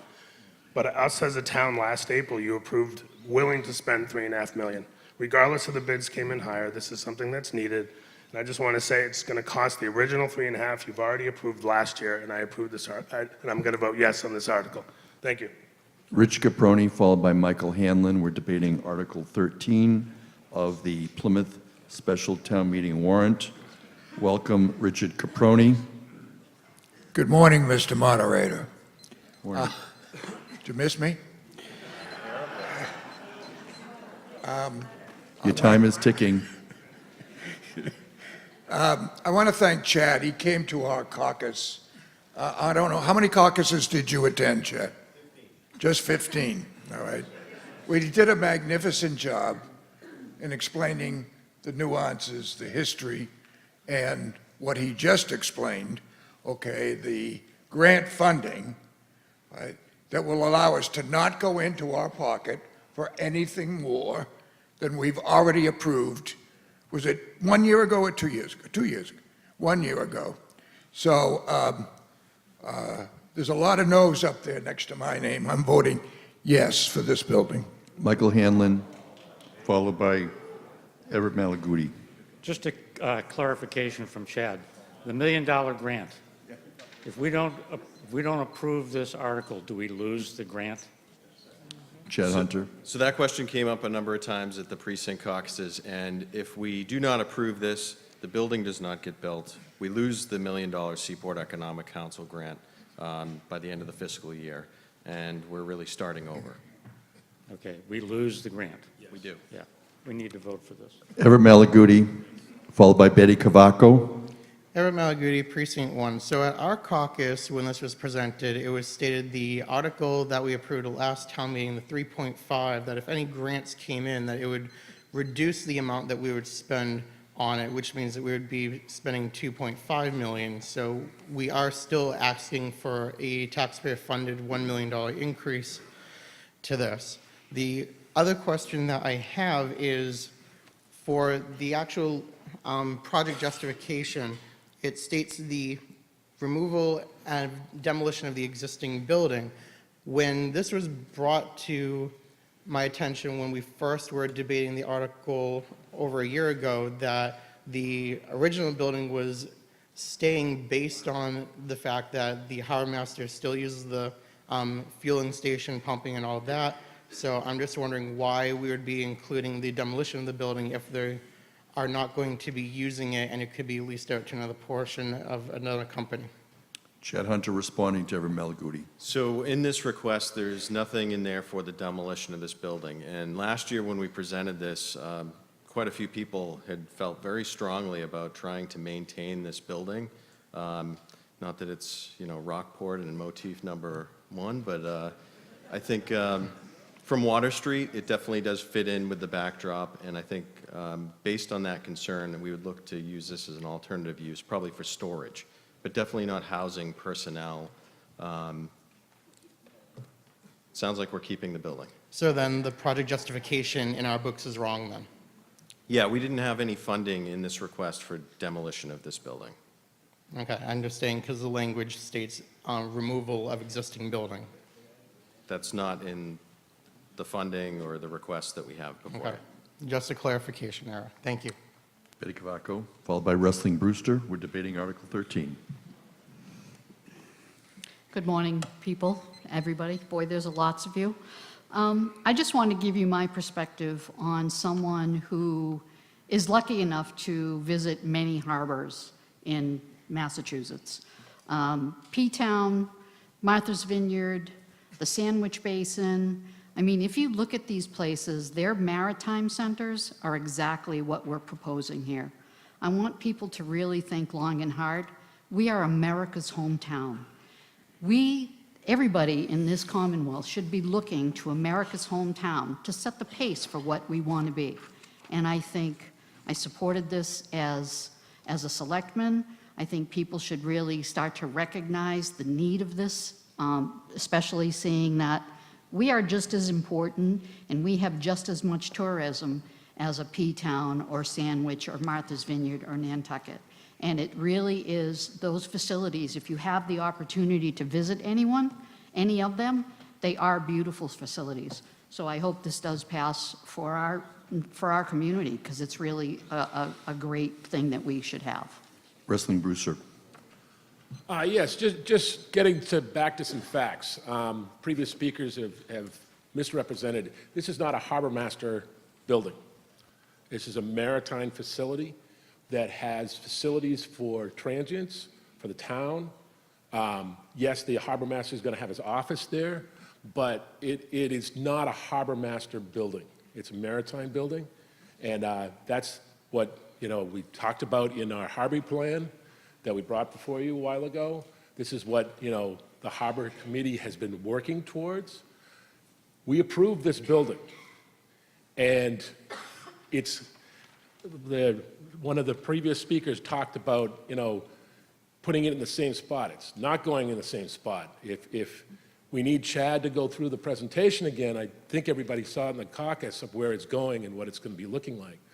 I know that Chad got the real numbers from the developer. I don't know if we'd like to hear that. I personally like to hear the new numbers. But I just would say that, we approved this building already. And we're asking for $1 million more because we want to make it right. We continually are talking about buildings that we didn't put enough money into. Yes, it's tax dollars, I understand that. But there is a return on investment in this. Chad, could you give us those numbers on the new? Chad Hunter, Harbor Master, responding to Wrestling Brewster. Mr. Hunter. So as we started the precinct caucuses, we didn't have bids back, so wrestling was one of the first.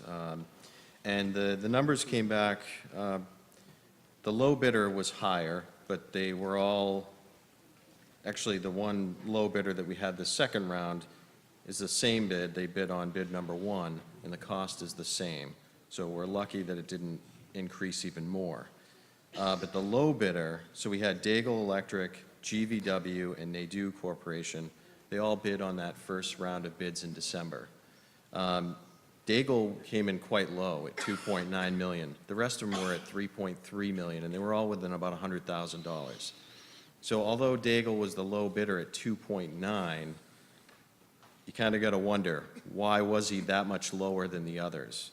And the second bid, actually, Daigle came in higher than the other three. So leaves me to believe that there was something that maybe they were overlooking and they had since corrected. But in this case, the low bidder, Nadu Corporation, came in at $3.285 million for the construction. They had a $70,000 bid alternate number 1, which was to put the metal roofing and the premium siding on the building. So if you add those up, actually it's their exact bid from the bid number 1. But you will notice the overall project budget. Originally we came in just over $4 million. for bid number 1, but that was because of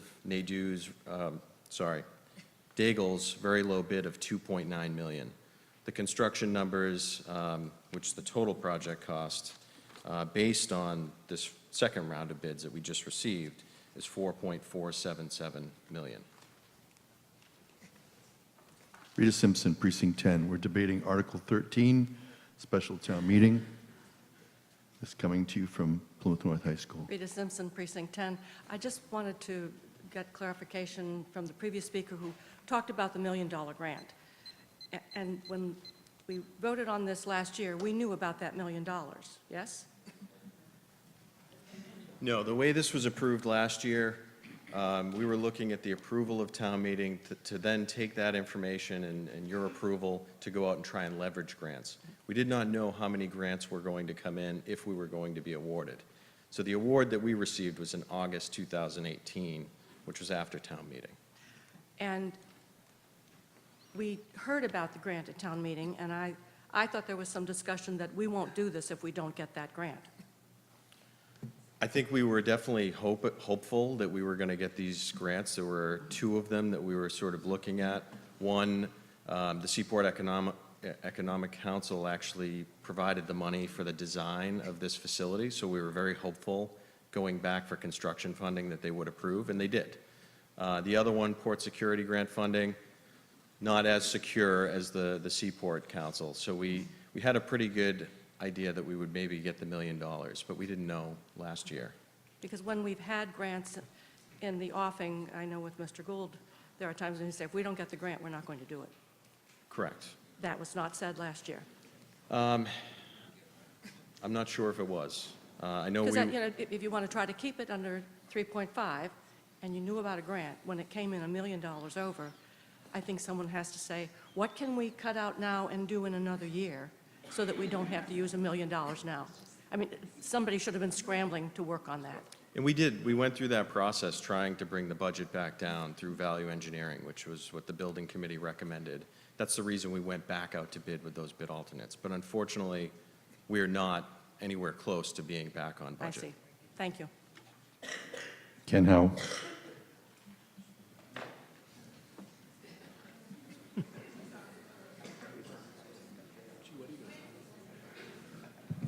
Ken Howe, Precinct 11, I move the question. And before we take a vote, anyone care to rise to be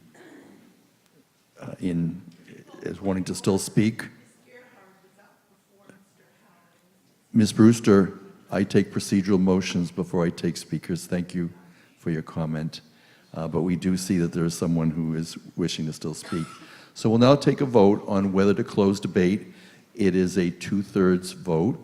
I will take a voice vote. All those in favor of closing debate, say aye. Aye. Opposed, say no. No. The motion carries by 2/3. We will now vote on the main motion, and I wish to draw to your attention that despite what you received in your printed materials, I've determined that under the charter, this is a roll call vote if it's not unanimous, and since we've had people speaking for and against, I will go right to the electronic voting. So this is on Article 13. It requires a 2/3 vote. When the light goes on, you'll begin voting on Article 13 under the special town meeting warrant on the main motion. It's a 2/3 vote. Begin voting. We have 135 elected town meeting members. They are voting now on Article 13 of the special town meeting warrant. We have the main motion from the Advisory and Finance Committee. We are down to 5 seconds left to vote, and we have 117 town meeting members having voted. And we will now show the quantum of vote. It is a 2/3 vote, 99 voting in favor, 18 in opposition, 0 abstentions. We are scrolling through the precincts. We did 1, 2, and 3, 4, 5, and 6, 7, 8, 9. We will continue with our warrant. 10, 11, and 12. You can check your vote. And finally, 13, 14, and 15. And we have a point of order on a vote. Joseph Curley, Precinct 15, my vote was not recorded. And what was your vote? Yes. Vote a yes. Joseph Curley. So that changes the vote to 100. Anything else? If not, we'll move to the next article in the warrant, which is withdrawn. Article 14 is withdrawn. We then move to Article 15 in the warrant, and we have a motion from the Advisory and Finance Committee.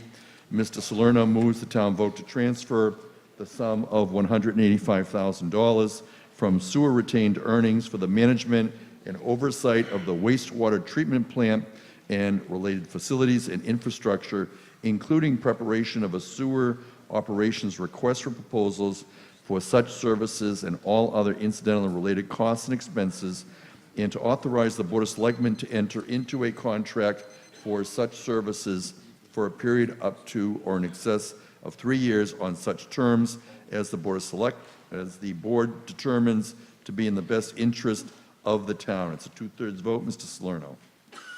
In a vote of 11-0-1, the Advisory and Finance Committee recommends town meeting approve Article 15. Approval of this article will allow the town to develop a new contract for the interim operations prior to the expiration of the Veolia contract in June of 2021. Timing is critical to develop and bid a new operation and management contract no less than 6 months prior to June 2021. This is needed for the transitional period, irrespective of how the plant will ultimately be operated. It's a 2/3 vote. It's also a roll call, despite what your materials say, if it's not unanimous. Peter Svan wishes to be heard on Article 15. This is the Plymouth Town Meeting. It's coming to you live from Plymouth North High School. We're in the Center for Performing Arts. We are on April 6th in the opening session of our town meeting. Peter Svan, welcome. Peter Svan, Precinct 15. Thank you, Mr. Moderator. Many of you have received a letter that I wrote against this article. I'm not going to go through all of the information I stated there. Hopefully you've read it. My concern essentially is over how this information has come out to us, the timing and the lack of specificity. When the article was first passed, I went to the Finance Committee budget hearings on the sewer. I've attended other meetings with folks since then, and it's very ambiguous and very incomplete. One of the things I've seen that's come out is that the actual RFP cost is $150,000. There's actually $35,000 buried in here without mention in the article. It was not seriously discussed for an anaerobic digestion facility that's going to create additional power and electricity. Very different function than an RFP to operate the plant, yet these were not separated out. Information has come. This is a very complex process. I agree with that, but it seems that the town, while they say the Finance Committee, no decision has been made on future operation, there are a lot of things pending, and the information presented sort of clearly indicates that the town intends to take over operation of the plant. There was an extensive study report done on this, which essentially got into risks of different alternatives, and the most expensive alternative initially was for town operation. So reasons giving, and as late as the article that'll be in today's newspaper, were from an interview with Chad Whiting, that they're saying it's all about catching problems early and fixing them before we have a chance to become catastrophic. I think the town is conflating their experience with Veolia, which we all know has obviously not been successful, to every operator in the country. There are numerous municipalities that have independent operators for municipal waste facilities that have successful contracts that are alternatives. So we don't know. We can't assume that what Veolia did, because Veolia obviously has turned out to be disastrous from our perspective, at least based on what I know. But that's not everyone. So what I'm asking you to vote no, to send Chad and the DPW department back to us with a more comprehensive plan. I admit we need to do something. Veolia contract is up in 27 months. Something has to be done. But let's gather information. Let's make an assessment exactly what the RFP is going to do. Let's set the RFP up, and I think this is possibly their intention, so we get good data back on costs. Because from what I've heard, I'm remiss that Veolia has rarely presented publicly in front of the selectmen. They've never presented to town meeting. And this is information that's crucial, obviously, to our operation. So we need to go forward, but I'm asking that we send a message back to the town that they can't just come to us with ambiguous articles with terms like for contract up to 3 years and beyond, which is absolutely meaningless, and lacks specificity, and come back to us with something more specific, tells us precisely what they're going to do with the money. Don't hide $35,000 in an ambiguous way. So I'm asking you to vote no at this point, to send a message back that town meeting deserves better information so that we can make intelligent, informed decisions. And I frankly think this is a way to help the town get through these issues by making this request. Thank you. Further discussion? Dale Weber, we're debating Article 15. Mr. Weber. Thank you, Mr. Moderator, town meeting members, Dale Weber, Precinct 3. Unless or until, I'm sorry. Unless and until I hear a clarification, I'm inclined to support Mr. Savan's motion. I spoke on this issue to defeat the attempted privatization of wastewater passionately back in 1998. So I ask you how, even though I failed, I asked you how did that work out for us?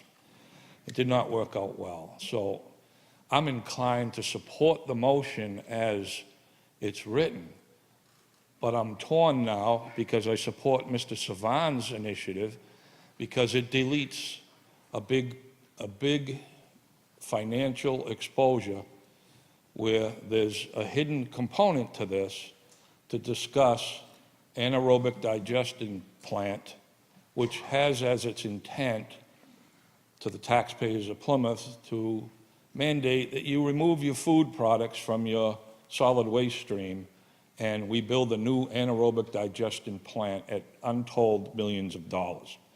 To me, there's the appearance here of a total lack of transparency as to the way this article was written. And as much as I'm in favor of appropriating some money for an RFP to transition into a new operator of the wastewater treatment plant, I'm inclined, unless and until I hear clarification as to why all of us that sat through caucuses and presentation forums, why we didn't hear anything about the anaerobic digestion component of this article. So at this point, I'm inclined to support Mr. Savan's motion. Thank you. Further discussion? Betsy Hall. Yes, I would like to request that someone from the town respond to Mr. Savan and Mr. Weber. Thank you. Anyone care to respond on behalf of the town? And Jonathan Beater is the Director of the Department of Public Works, and he is responding. Thank you, Mr. Moderator. Good morning, everybody. Happy to be here. I know there's a lot of questions on this topic. I will tell you that staff has worked countless hours over the past couple of months with Kleinfelder, who's our consultant, to really look forward into the future in terms of the best way to service the needs of the town, especially on the wastewater treatment side. So what I'm going to do is try to focus on 2 points that we've been hearing collectively over the past couple of months since we first presented to the Board of Selectmen. The first piece is I'll talk about the O&M contract itself. So our goal is to really restructure that O&M contract to best control rates and control the plant and future system operations through a variety of transitional operations. Reason why we requested that the Board of Selectmen vote on the transition to municipal operations. That transition to municipal operations isn't just the labor component. It's chemicals, it's sludge disposal, it's septage, and it's electricity. So all of these things we've been working on to figure out the best way in terms of bringing on a new contract operator and control your costs. So again, that process to best manage rates into the foreseeable future. That's on the contract side. On the AD side, the anaerobic digester. For many of that you may not know, an anaerobic digester is when microorganisms break down biological material and they generate heat and electricity. The reason why an AD facility would be great for the town of Plymouth is we have area right next to our wastewater treatment plant. We could generate power and address sludge costs. Right now, our power costs, which Veolia covers, are about $40,000 a month, and our sludge disposal costs are around $600,000 to $700,000 a year. So that's why we think the AD facility has some legs. Years ago, we went to the Finance Committee for a transfer because we got several grants from Clean Energy Center, Massachusetts Clean Energy Center, where they studied our location, they studied what we do and how we do it, and they support an anaerobic digester next to our wastewater treatment plant. Then we actually received another grant to develop an RFP. So we have an RFP already in draft form. What's happened was when we originally got our scope of work from Kleinfelder, that amount was for $150,000. It made a lot of sense to us to have this consultant increase that scope of work, that's the additional $35,000 that's being questioned, to $185,000 to do what's called RFIs through the process, request of information. So while we're meeting with these consultants, these future contract operators, we can have that discussion on the anaerobic digester. Because as we transition over multiple years, it makes a lot of sense if we can reduce our power costs, reduce our sludge costs, have another outside entity construct that anaerobic digester, we're in a good position. And that's where we want to be. Everything we're doing is in the best interest of this town. And it will be an extremely transparent and accountable process. We will have to be back in front of this body. Our goal is, if this passes today, is to come back next spring to fund this. So in summary, the contract with Veolia expires in 2021, in June of 2021. We know that for a fact. The new contract has to happen regardless of all the little details. And there's a lot of little details here. We'll be back next spring, and I ask that you support the article as presented. Thank you very much. Robert Spencer, again, a correction, this is going to be a roll call, and it's going to be a majority vote and not a two-thirds. There is no borrowing involved. Mr. Spencer. Robert Spencer, Precinct 1. On the sewer department thing there, we have a sewer department in Plymouth. Then they went and they privatized the one that they went and built in Kenlock Park. Over the years, I don't know if it was their fault or not, but it cost the town $50 million. I don't want to see that happen again. That's why I believe the town has sewer department. If they need more men to run the treatment plant, put them on. It's going to save you money. Thank you. Everett Malaguti, followed by Peter Neville. Mr. Malaguti. Everett Malaguti. So I'm 100% in support of this article for basically all the reasons that JB stated. It'll help operate the system more efficiently, it'll also reduce costs for the ratepayers in the short and long run based upon each factor that's facilitated. The question that I have is the $35,000 added for the A&D. Instead of that coming out of the sewer retained earnings, can't that come out of the Clean Energy Center grant? Because that was for design, build, operation, maintenance as part of that. Question from Everett Malaguti, Jonathan Beater responding. Yeah, that'd be a separate grant application, and we don't have that ability right now, Everett, so I think the article as written would allow us to work with our consultant now to do that. I mean, we haven't applied for a grant, nor do we have the funding through the CEC to do that at this time. But I thought we got the $400,000 from the state a few years ago for A&D, and that says 85% for construction and 15% for design, permitting, and the like. If we had the ability to do requests for information through the CEC grant, we would do that. Otherwise, we wouldn't be here asking for the additional $35,000. Okay, thank you. Peter Neville. Thank you very much, Mr. Moderator. When I looked at this article, I was surprised, and so I guess I need some clarification, perhaps from the selectmen. I'm under the impression that the sewer commissioners, who are the selectmen, have given the approval to the director of DPW to go ahead and take over the wastewater treatment system in Plymouth. And to follow that, we have an article before us for $185,000, which basically is going to hire a consultant to design a system. I need to back up a little bit because I was still waiting to hear the pros and cons, or the good side, bad side, of the Veolia town of Plymouth fight over who's going to and what portion of the $50 million that's still outstanding, who's going to pay what portion. Because from the meeting I went to, the selectmen's meeting, where the DPW person said, you know, we've already been given the direction to create a municipally operated wastewater treatment system. So this $185,000 is basically to tell us what it should look like. Well,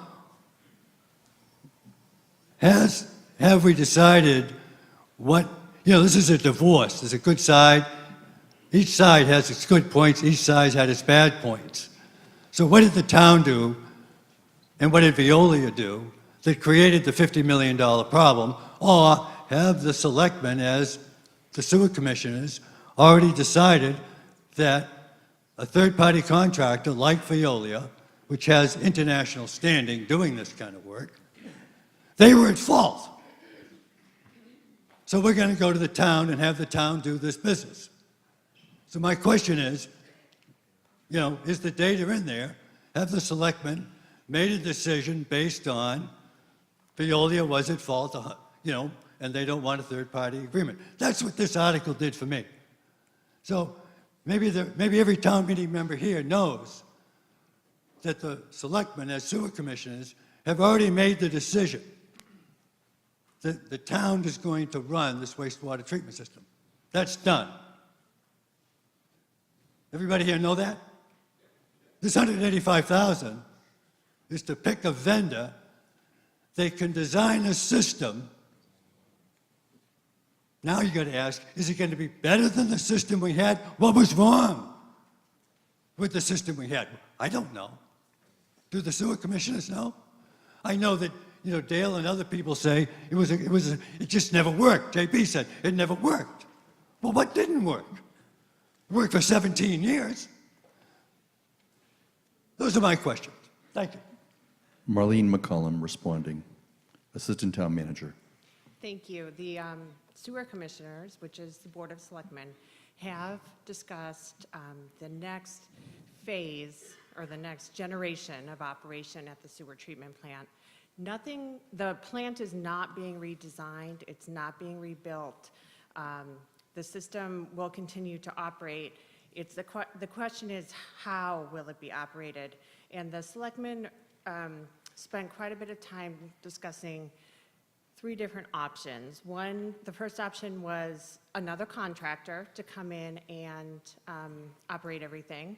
The second option was a split operation between a contractor and town staff. And then the third option was eventual operation by town staff. And we have been directed by the sewer commissioners to pursue option 3, which is why we're here, which is eventual operation by town staff. Now, we can't do that immediately. There has to be a period of transition, which is what this article is asking you to fund. So the proposal is that an RFP will be issued to have a contractor join us after Veolia leaves for a period of 5 years with 5 one-year extensions to that contract. And over that time, we will be gathering a lot of data and information on the plant that we currently don't have access to. We'll have a lot more information on the real costs and the real operations inside the treatment plant building itself, which right now is fully under Veolia's control. So that will give us the data that we need to budget and plan appropriately for municipal operations at some point after that 5-year base period. Thanks. Nathan Siegel. Thank you. Just a point of clarification. I might have missed this, but are we voting on a motion to amend or the main motion? We only have one motion, and it's the main motion. Okay, thank you. Edward Russell. Ed Russell, Precinct 12. During that 5 years of operation, whose employees will be in the plant operating? Marlene McCollum responding. The contractors. Daniel Gorsica. So with the risk of upsetting some folks, they want to do their homework. I think we should let them do their homework. It sounds like we have an issue with some people feeling about transparency or not trusting departments or trusting what's going on with the sewer, and I totally understand why. And again, with the risk of upsetting some people, the question I have, and then maybe a motion, in the article, the way it's written, not only are we asking for the money, but then we're saying, of a sewer operations request for a proposal for such service and all, okay, sorry, fast forward. And to authorize the Board of Selectmen to enter into a contract for such services for a period up to or in excess of 3 years, which basically just tells us anytime you want, long as you want.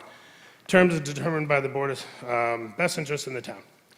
So my question to you, you go through this RFP process, you go through everything, you have all this information. You're basically not only asking us to agree for the money, but then you guys can then go into a contract with someone for 1 year, 2 years, 3, 20. If the overall goal is to operate it ourselves, maybe I feel different, but I think the audience may be willing to maybe if we can take or reduce or change that part of the language to at least allow the money to be spent to get your ducks in a row and then talk about contract after the fact.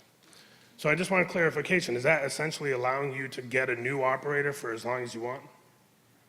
Daniel Gorsica, on behalf of this article, Melissa responding. Melissa Riggi. You are correct. This would provide the Board of Selectmen with authorization to enter into a contract. However, in order to enter into contract, you must have the appropriation, and only all of you can give that. So once we've gone out to bid, let's say we pick a company that can come in and run this plant for a while we figure out how we're going to hire the right staff, what year we're going to take it over, how much are they really spending on chemicals, how much should we spend on chemicals. Once we have gathered all that data with a company now that is going to open that information and make it available to us, that will be part of the bid, we'll make that determination. The Board of Selectmen, in order to enter into a contract with that company, we have to fund it. They're certainly going to charge more than Veolia is. We'll have to come right back here to this body to enter into that contract or to fund it. Okay, so you'd be back in front of us again with that. So That's is there, correct. can I just ask another follow-up question? Why is that language in the article now? The, About allowing the Board of Selectmen to enter into a contract if you're saying we have to come back to us? oh, I think it's just, is it a legal, I think it's just legalese. It's legalese to say that. I mean, 'cause I don't get can me wrong, enter. I want to give the money, and then I want the chance to the DPW and Board of Selectmen to have those conversations with those future operators to get the contract together. So they'll But just- execute the contract, as I can execute a contract up to 10 years. Yep. Under the charter. However, that execution with the contractor has to be, I have to have some ability to pay them. So anytime that you enter into a contract, it's upon appropriation at town meeting. So it allows you to enter the contract, you'd have to come back here, ask us for the money. So we then would have a right to say no if we wanted to at that I point. imagine the execution of the contract by the Board of Selectmen will be contingent on town meeting vote of an appropriation. Okay, thank you so much. Catherine Holmes, Precinct 8. Welcome. Good morning. So going back to the point of the town meeting member previously that was talking about, not knowing that the decision had already been made, that the town would eventually be taking over. There are probably, to his point, people in this room that did not know that. And what I hear from my constituents when I'm talking to my neighbors is that, how are we feeling confident that we can take this over, knowing that we have a history of not being able to maintain our existing buildings, and we've had some real difficulty in some of the other issues in some of the management of our town, and certainly with sewage. So can someone speak to, provide some confidence to the residents that we are the right people to be handling the management of the sewage and taking it over, and not the experts that are companies that this is their bread and butter. This is what they do. They're experts in it. Can someone speak to that, please? Someone care to respond? Chad Whiting is our Assistant Wastewater Superintendent. Mr. Whiting, responding. Good morning. I've done most of the presentations on this article before you. We have the utmost confidence that this is the best way to go to allow us to get those costs for all the different categories such as chemicals, sludge disposal, that we don't see now. Right now we pay a lump sum contract to our contract operator Veolia. It was designed under a design, build, operate contract. A lot of companies that Mr. Savan referred to that do a great job around the country, the contracts are structured such that those costs pass through to the client so that we can control our costs and know exactly where we are each budget cycle. I'm a grade 7 wastewater operator. I've been in the field for 16 years. It is my passion. Some people might think that's weird. But I am fully committed to the town of Plymouth to make sure that the next contract goes a lot better than the first one. Back before we went contract operations, we were municipally run. We had a treatment plant down on Water Street. That's now our pump station and main headworks. That treatment plant was over its design flow. That was the reason for building a new treatment plant. We won awards back then from our peers on operation excellence. The equipment was maintained on a preventative strategy where we took care of things each year. We didn't wait for it to run, burn up and fail. We replaced the barons annually. We painted the floors annually. And that's the mentality that we need to get back to. This is our asset. This is one of the most important assets in our town to be able to allow development to come in to offset your tax base. So I see this as a huge positive for the town to bring it back in-house and get control of those cost areas such as sludge disposal and chemicals and electricity, where we could start to take advantage of power purchase agreements and maybe alternative energy issues, change our methods of sludge dewatering to reduce our volumes that we're discharging off-site to be disposed of. I see a lot of ways to save money in the future, but we have to get through that mentality first. And that's where the transition process comes in, so that we take control of those administrative costs, get some help with the labor portions and the stuff that we're not ready to handle, that we need to come back to this body and plan for accordingly so that our rates go up gradually and not just spike when we don't have a plan. Anthony Provenzano, Vice Chair, Board of Selectmen, Article 15. Mr. Provenzano. Thank you, Mr. Moderator. Through you, I think it was Mark Twain who once said that a cat who has sat on a hot stove will never sit on a hot stove again, or a cold one either. Well, our experience with the wastewater treatment plant over the last years was sitting on a hot stove, and we don't want to go back there. Ultimately, your assurance that we don't wind up with the same problem we have had in the past, though, will be listening to those people who are running that plant, listening to what they need, evaluating that, the Board of Selectmen as sewer commissioners responding to that, and then you as town meeting members providing the resources that we need to run that plant properly. Is there a guarantee that all those things will happen? No, but the responsibility is on us.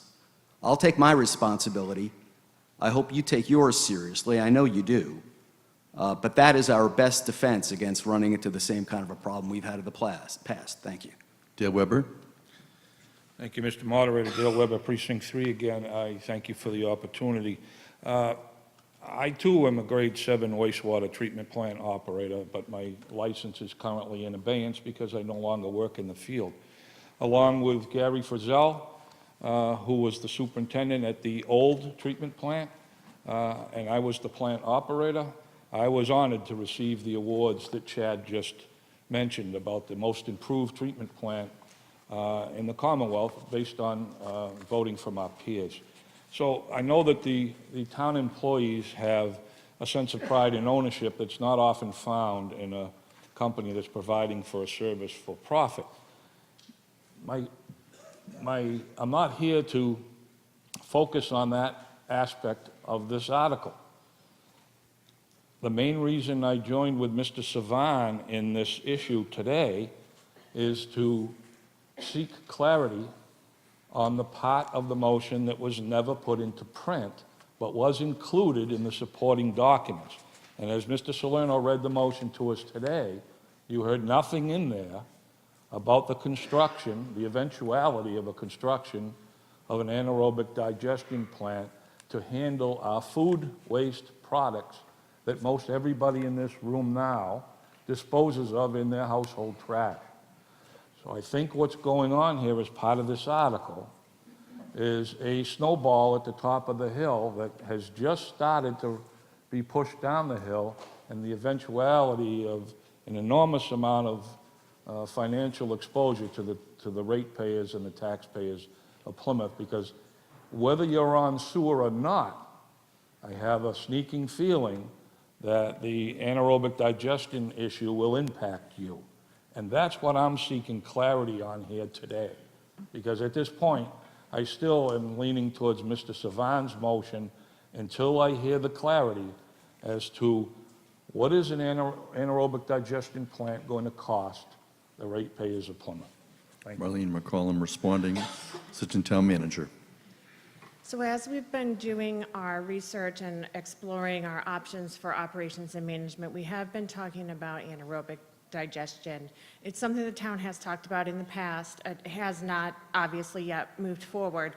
The reason it's in this article is that prior to town meeting, when we're doing all the work to put all of these documents together for you, it was our understanding that we could do the request for information for the AD, the anaerobic digester, at the same time as we were doing the RFP for operations and management. So we were trying to be a little bit more efficient with our time and your funds and do those things together.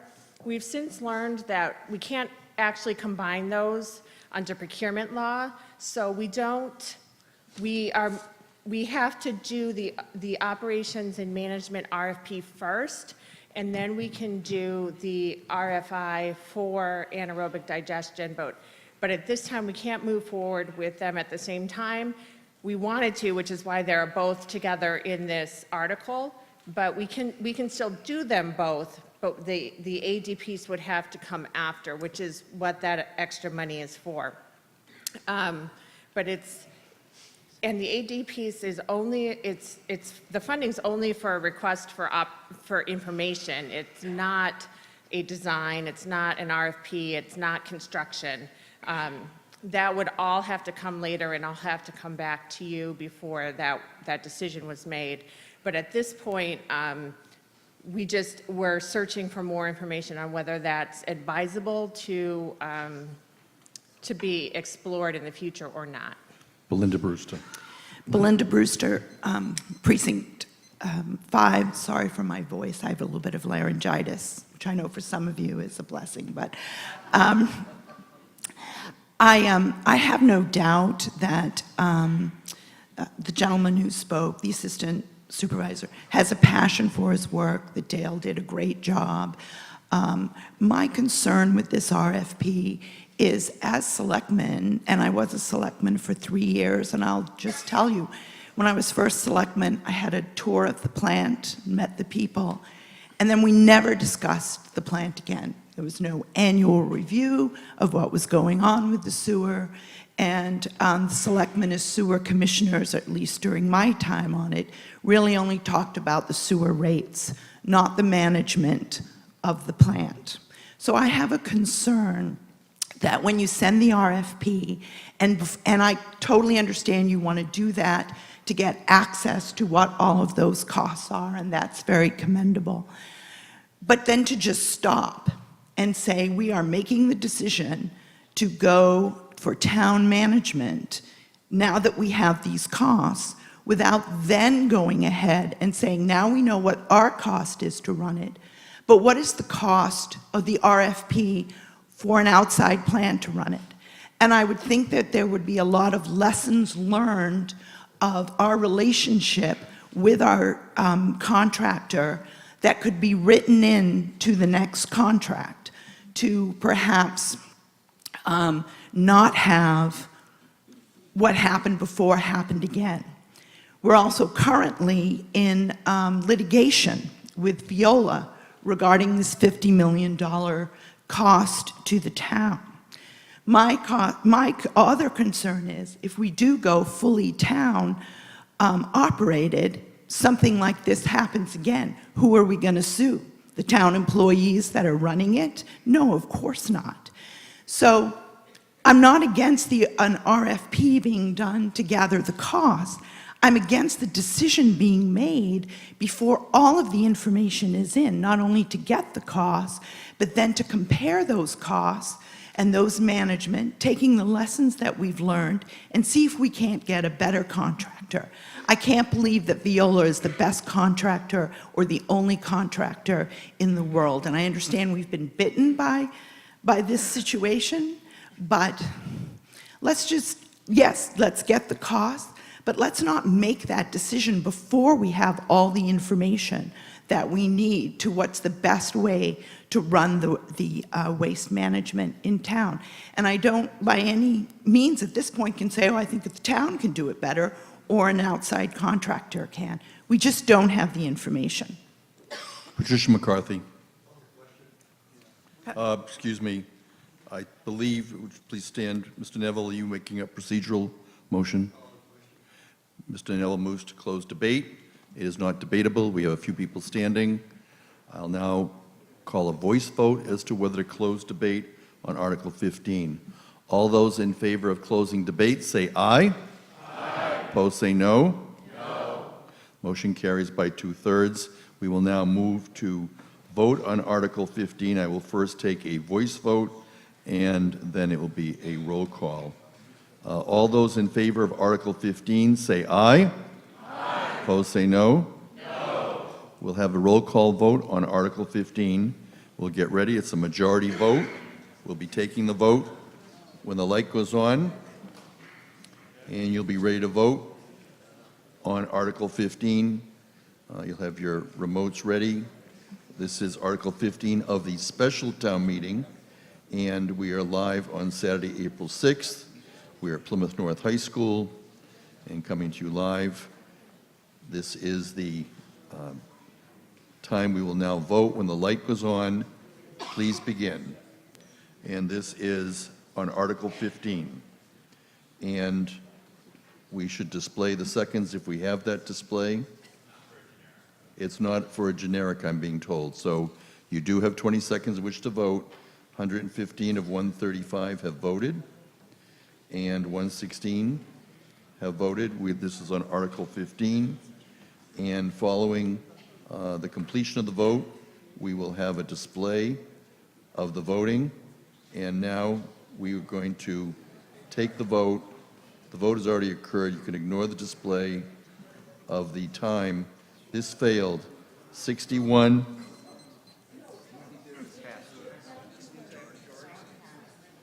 This is a majority vote. It did pass.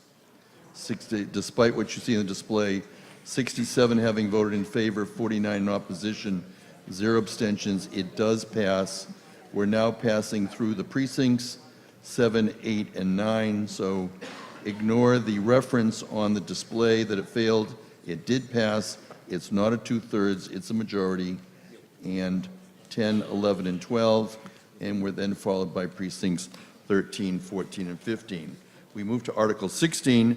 Mr. Salerno moves the town vote to amend the general bylaws by adding a new Chapter 159, Stormwater Pollution Abatement, as provided for on pages 173 through 178.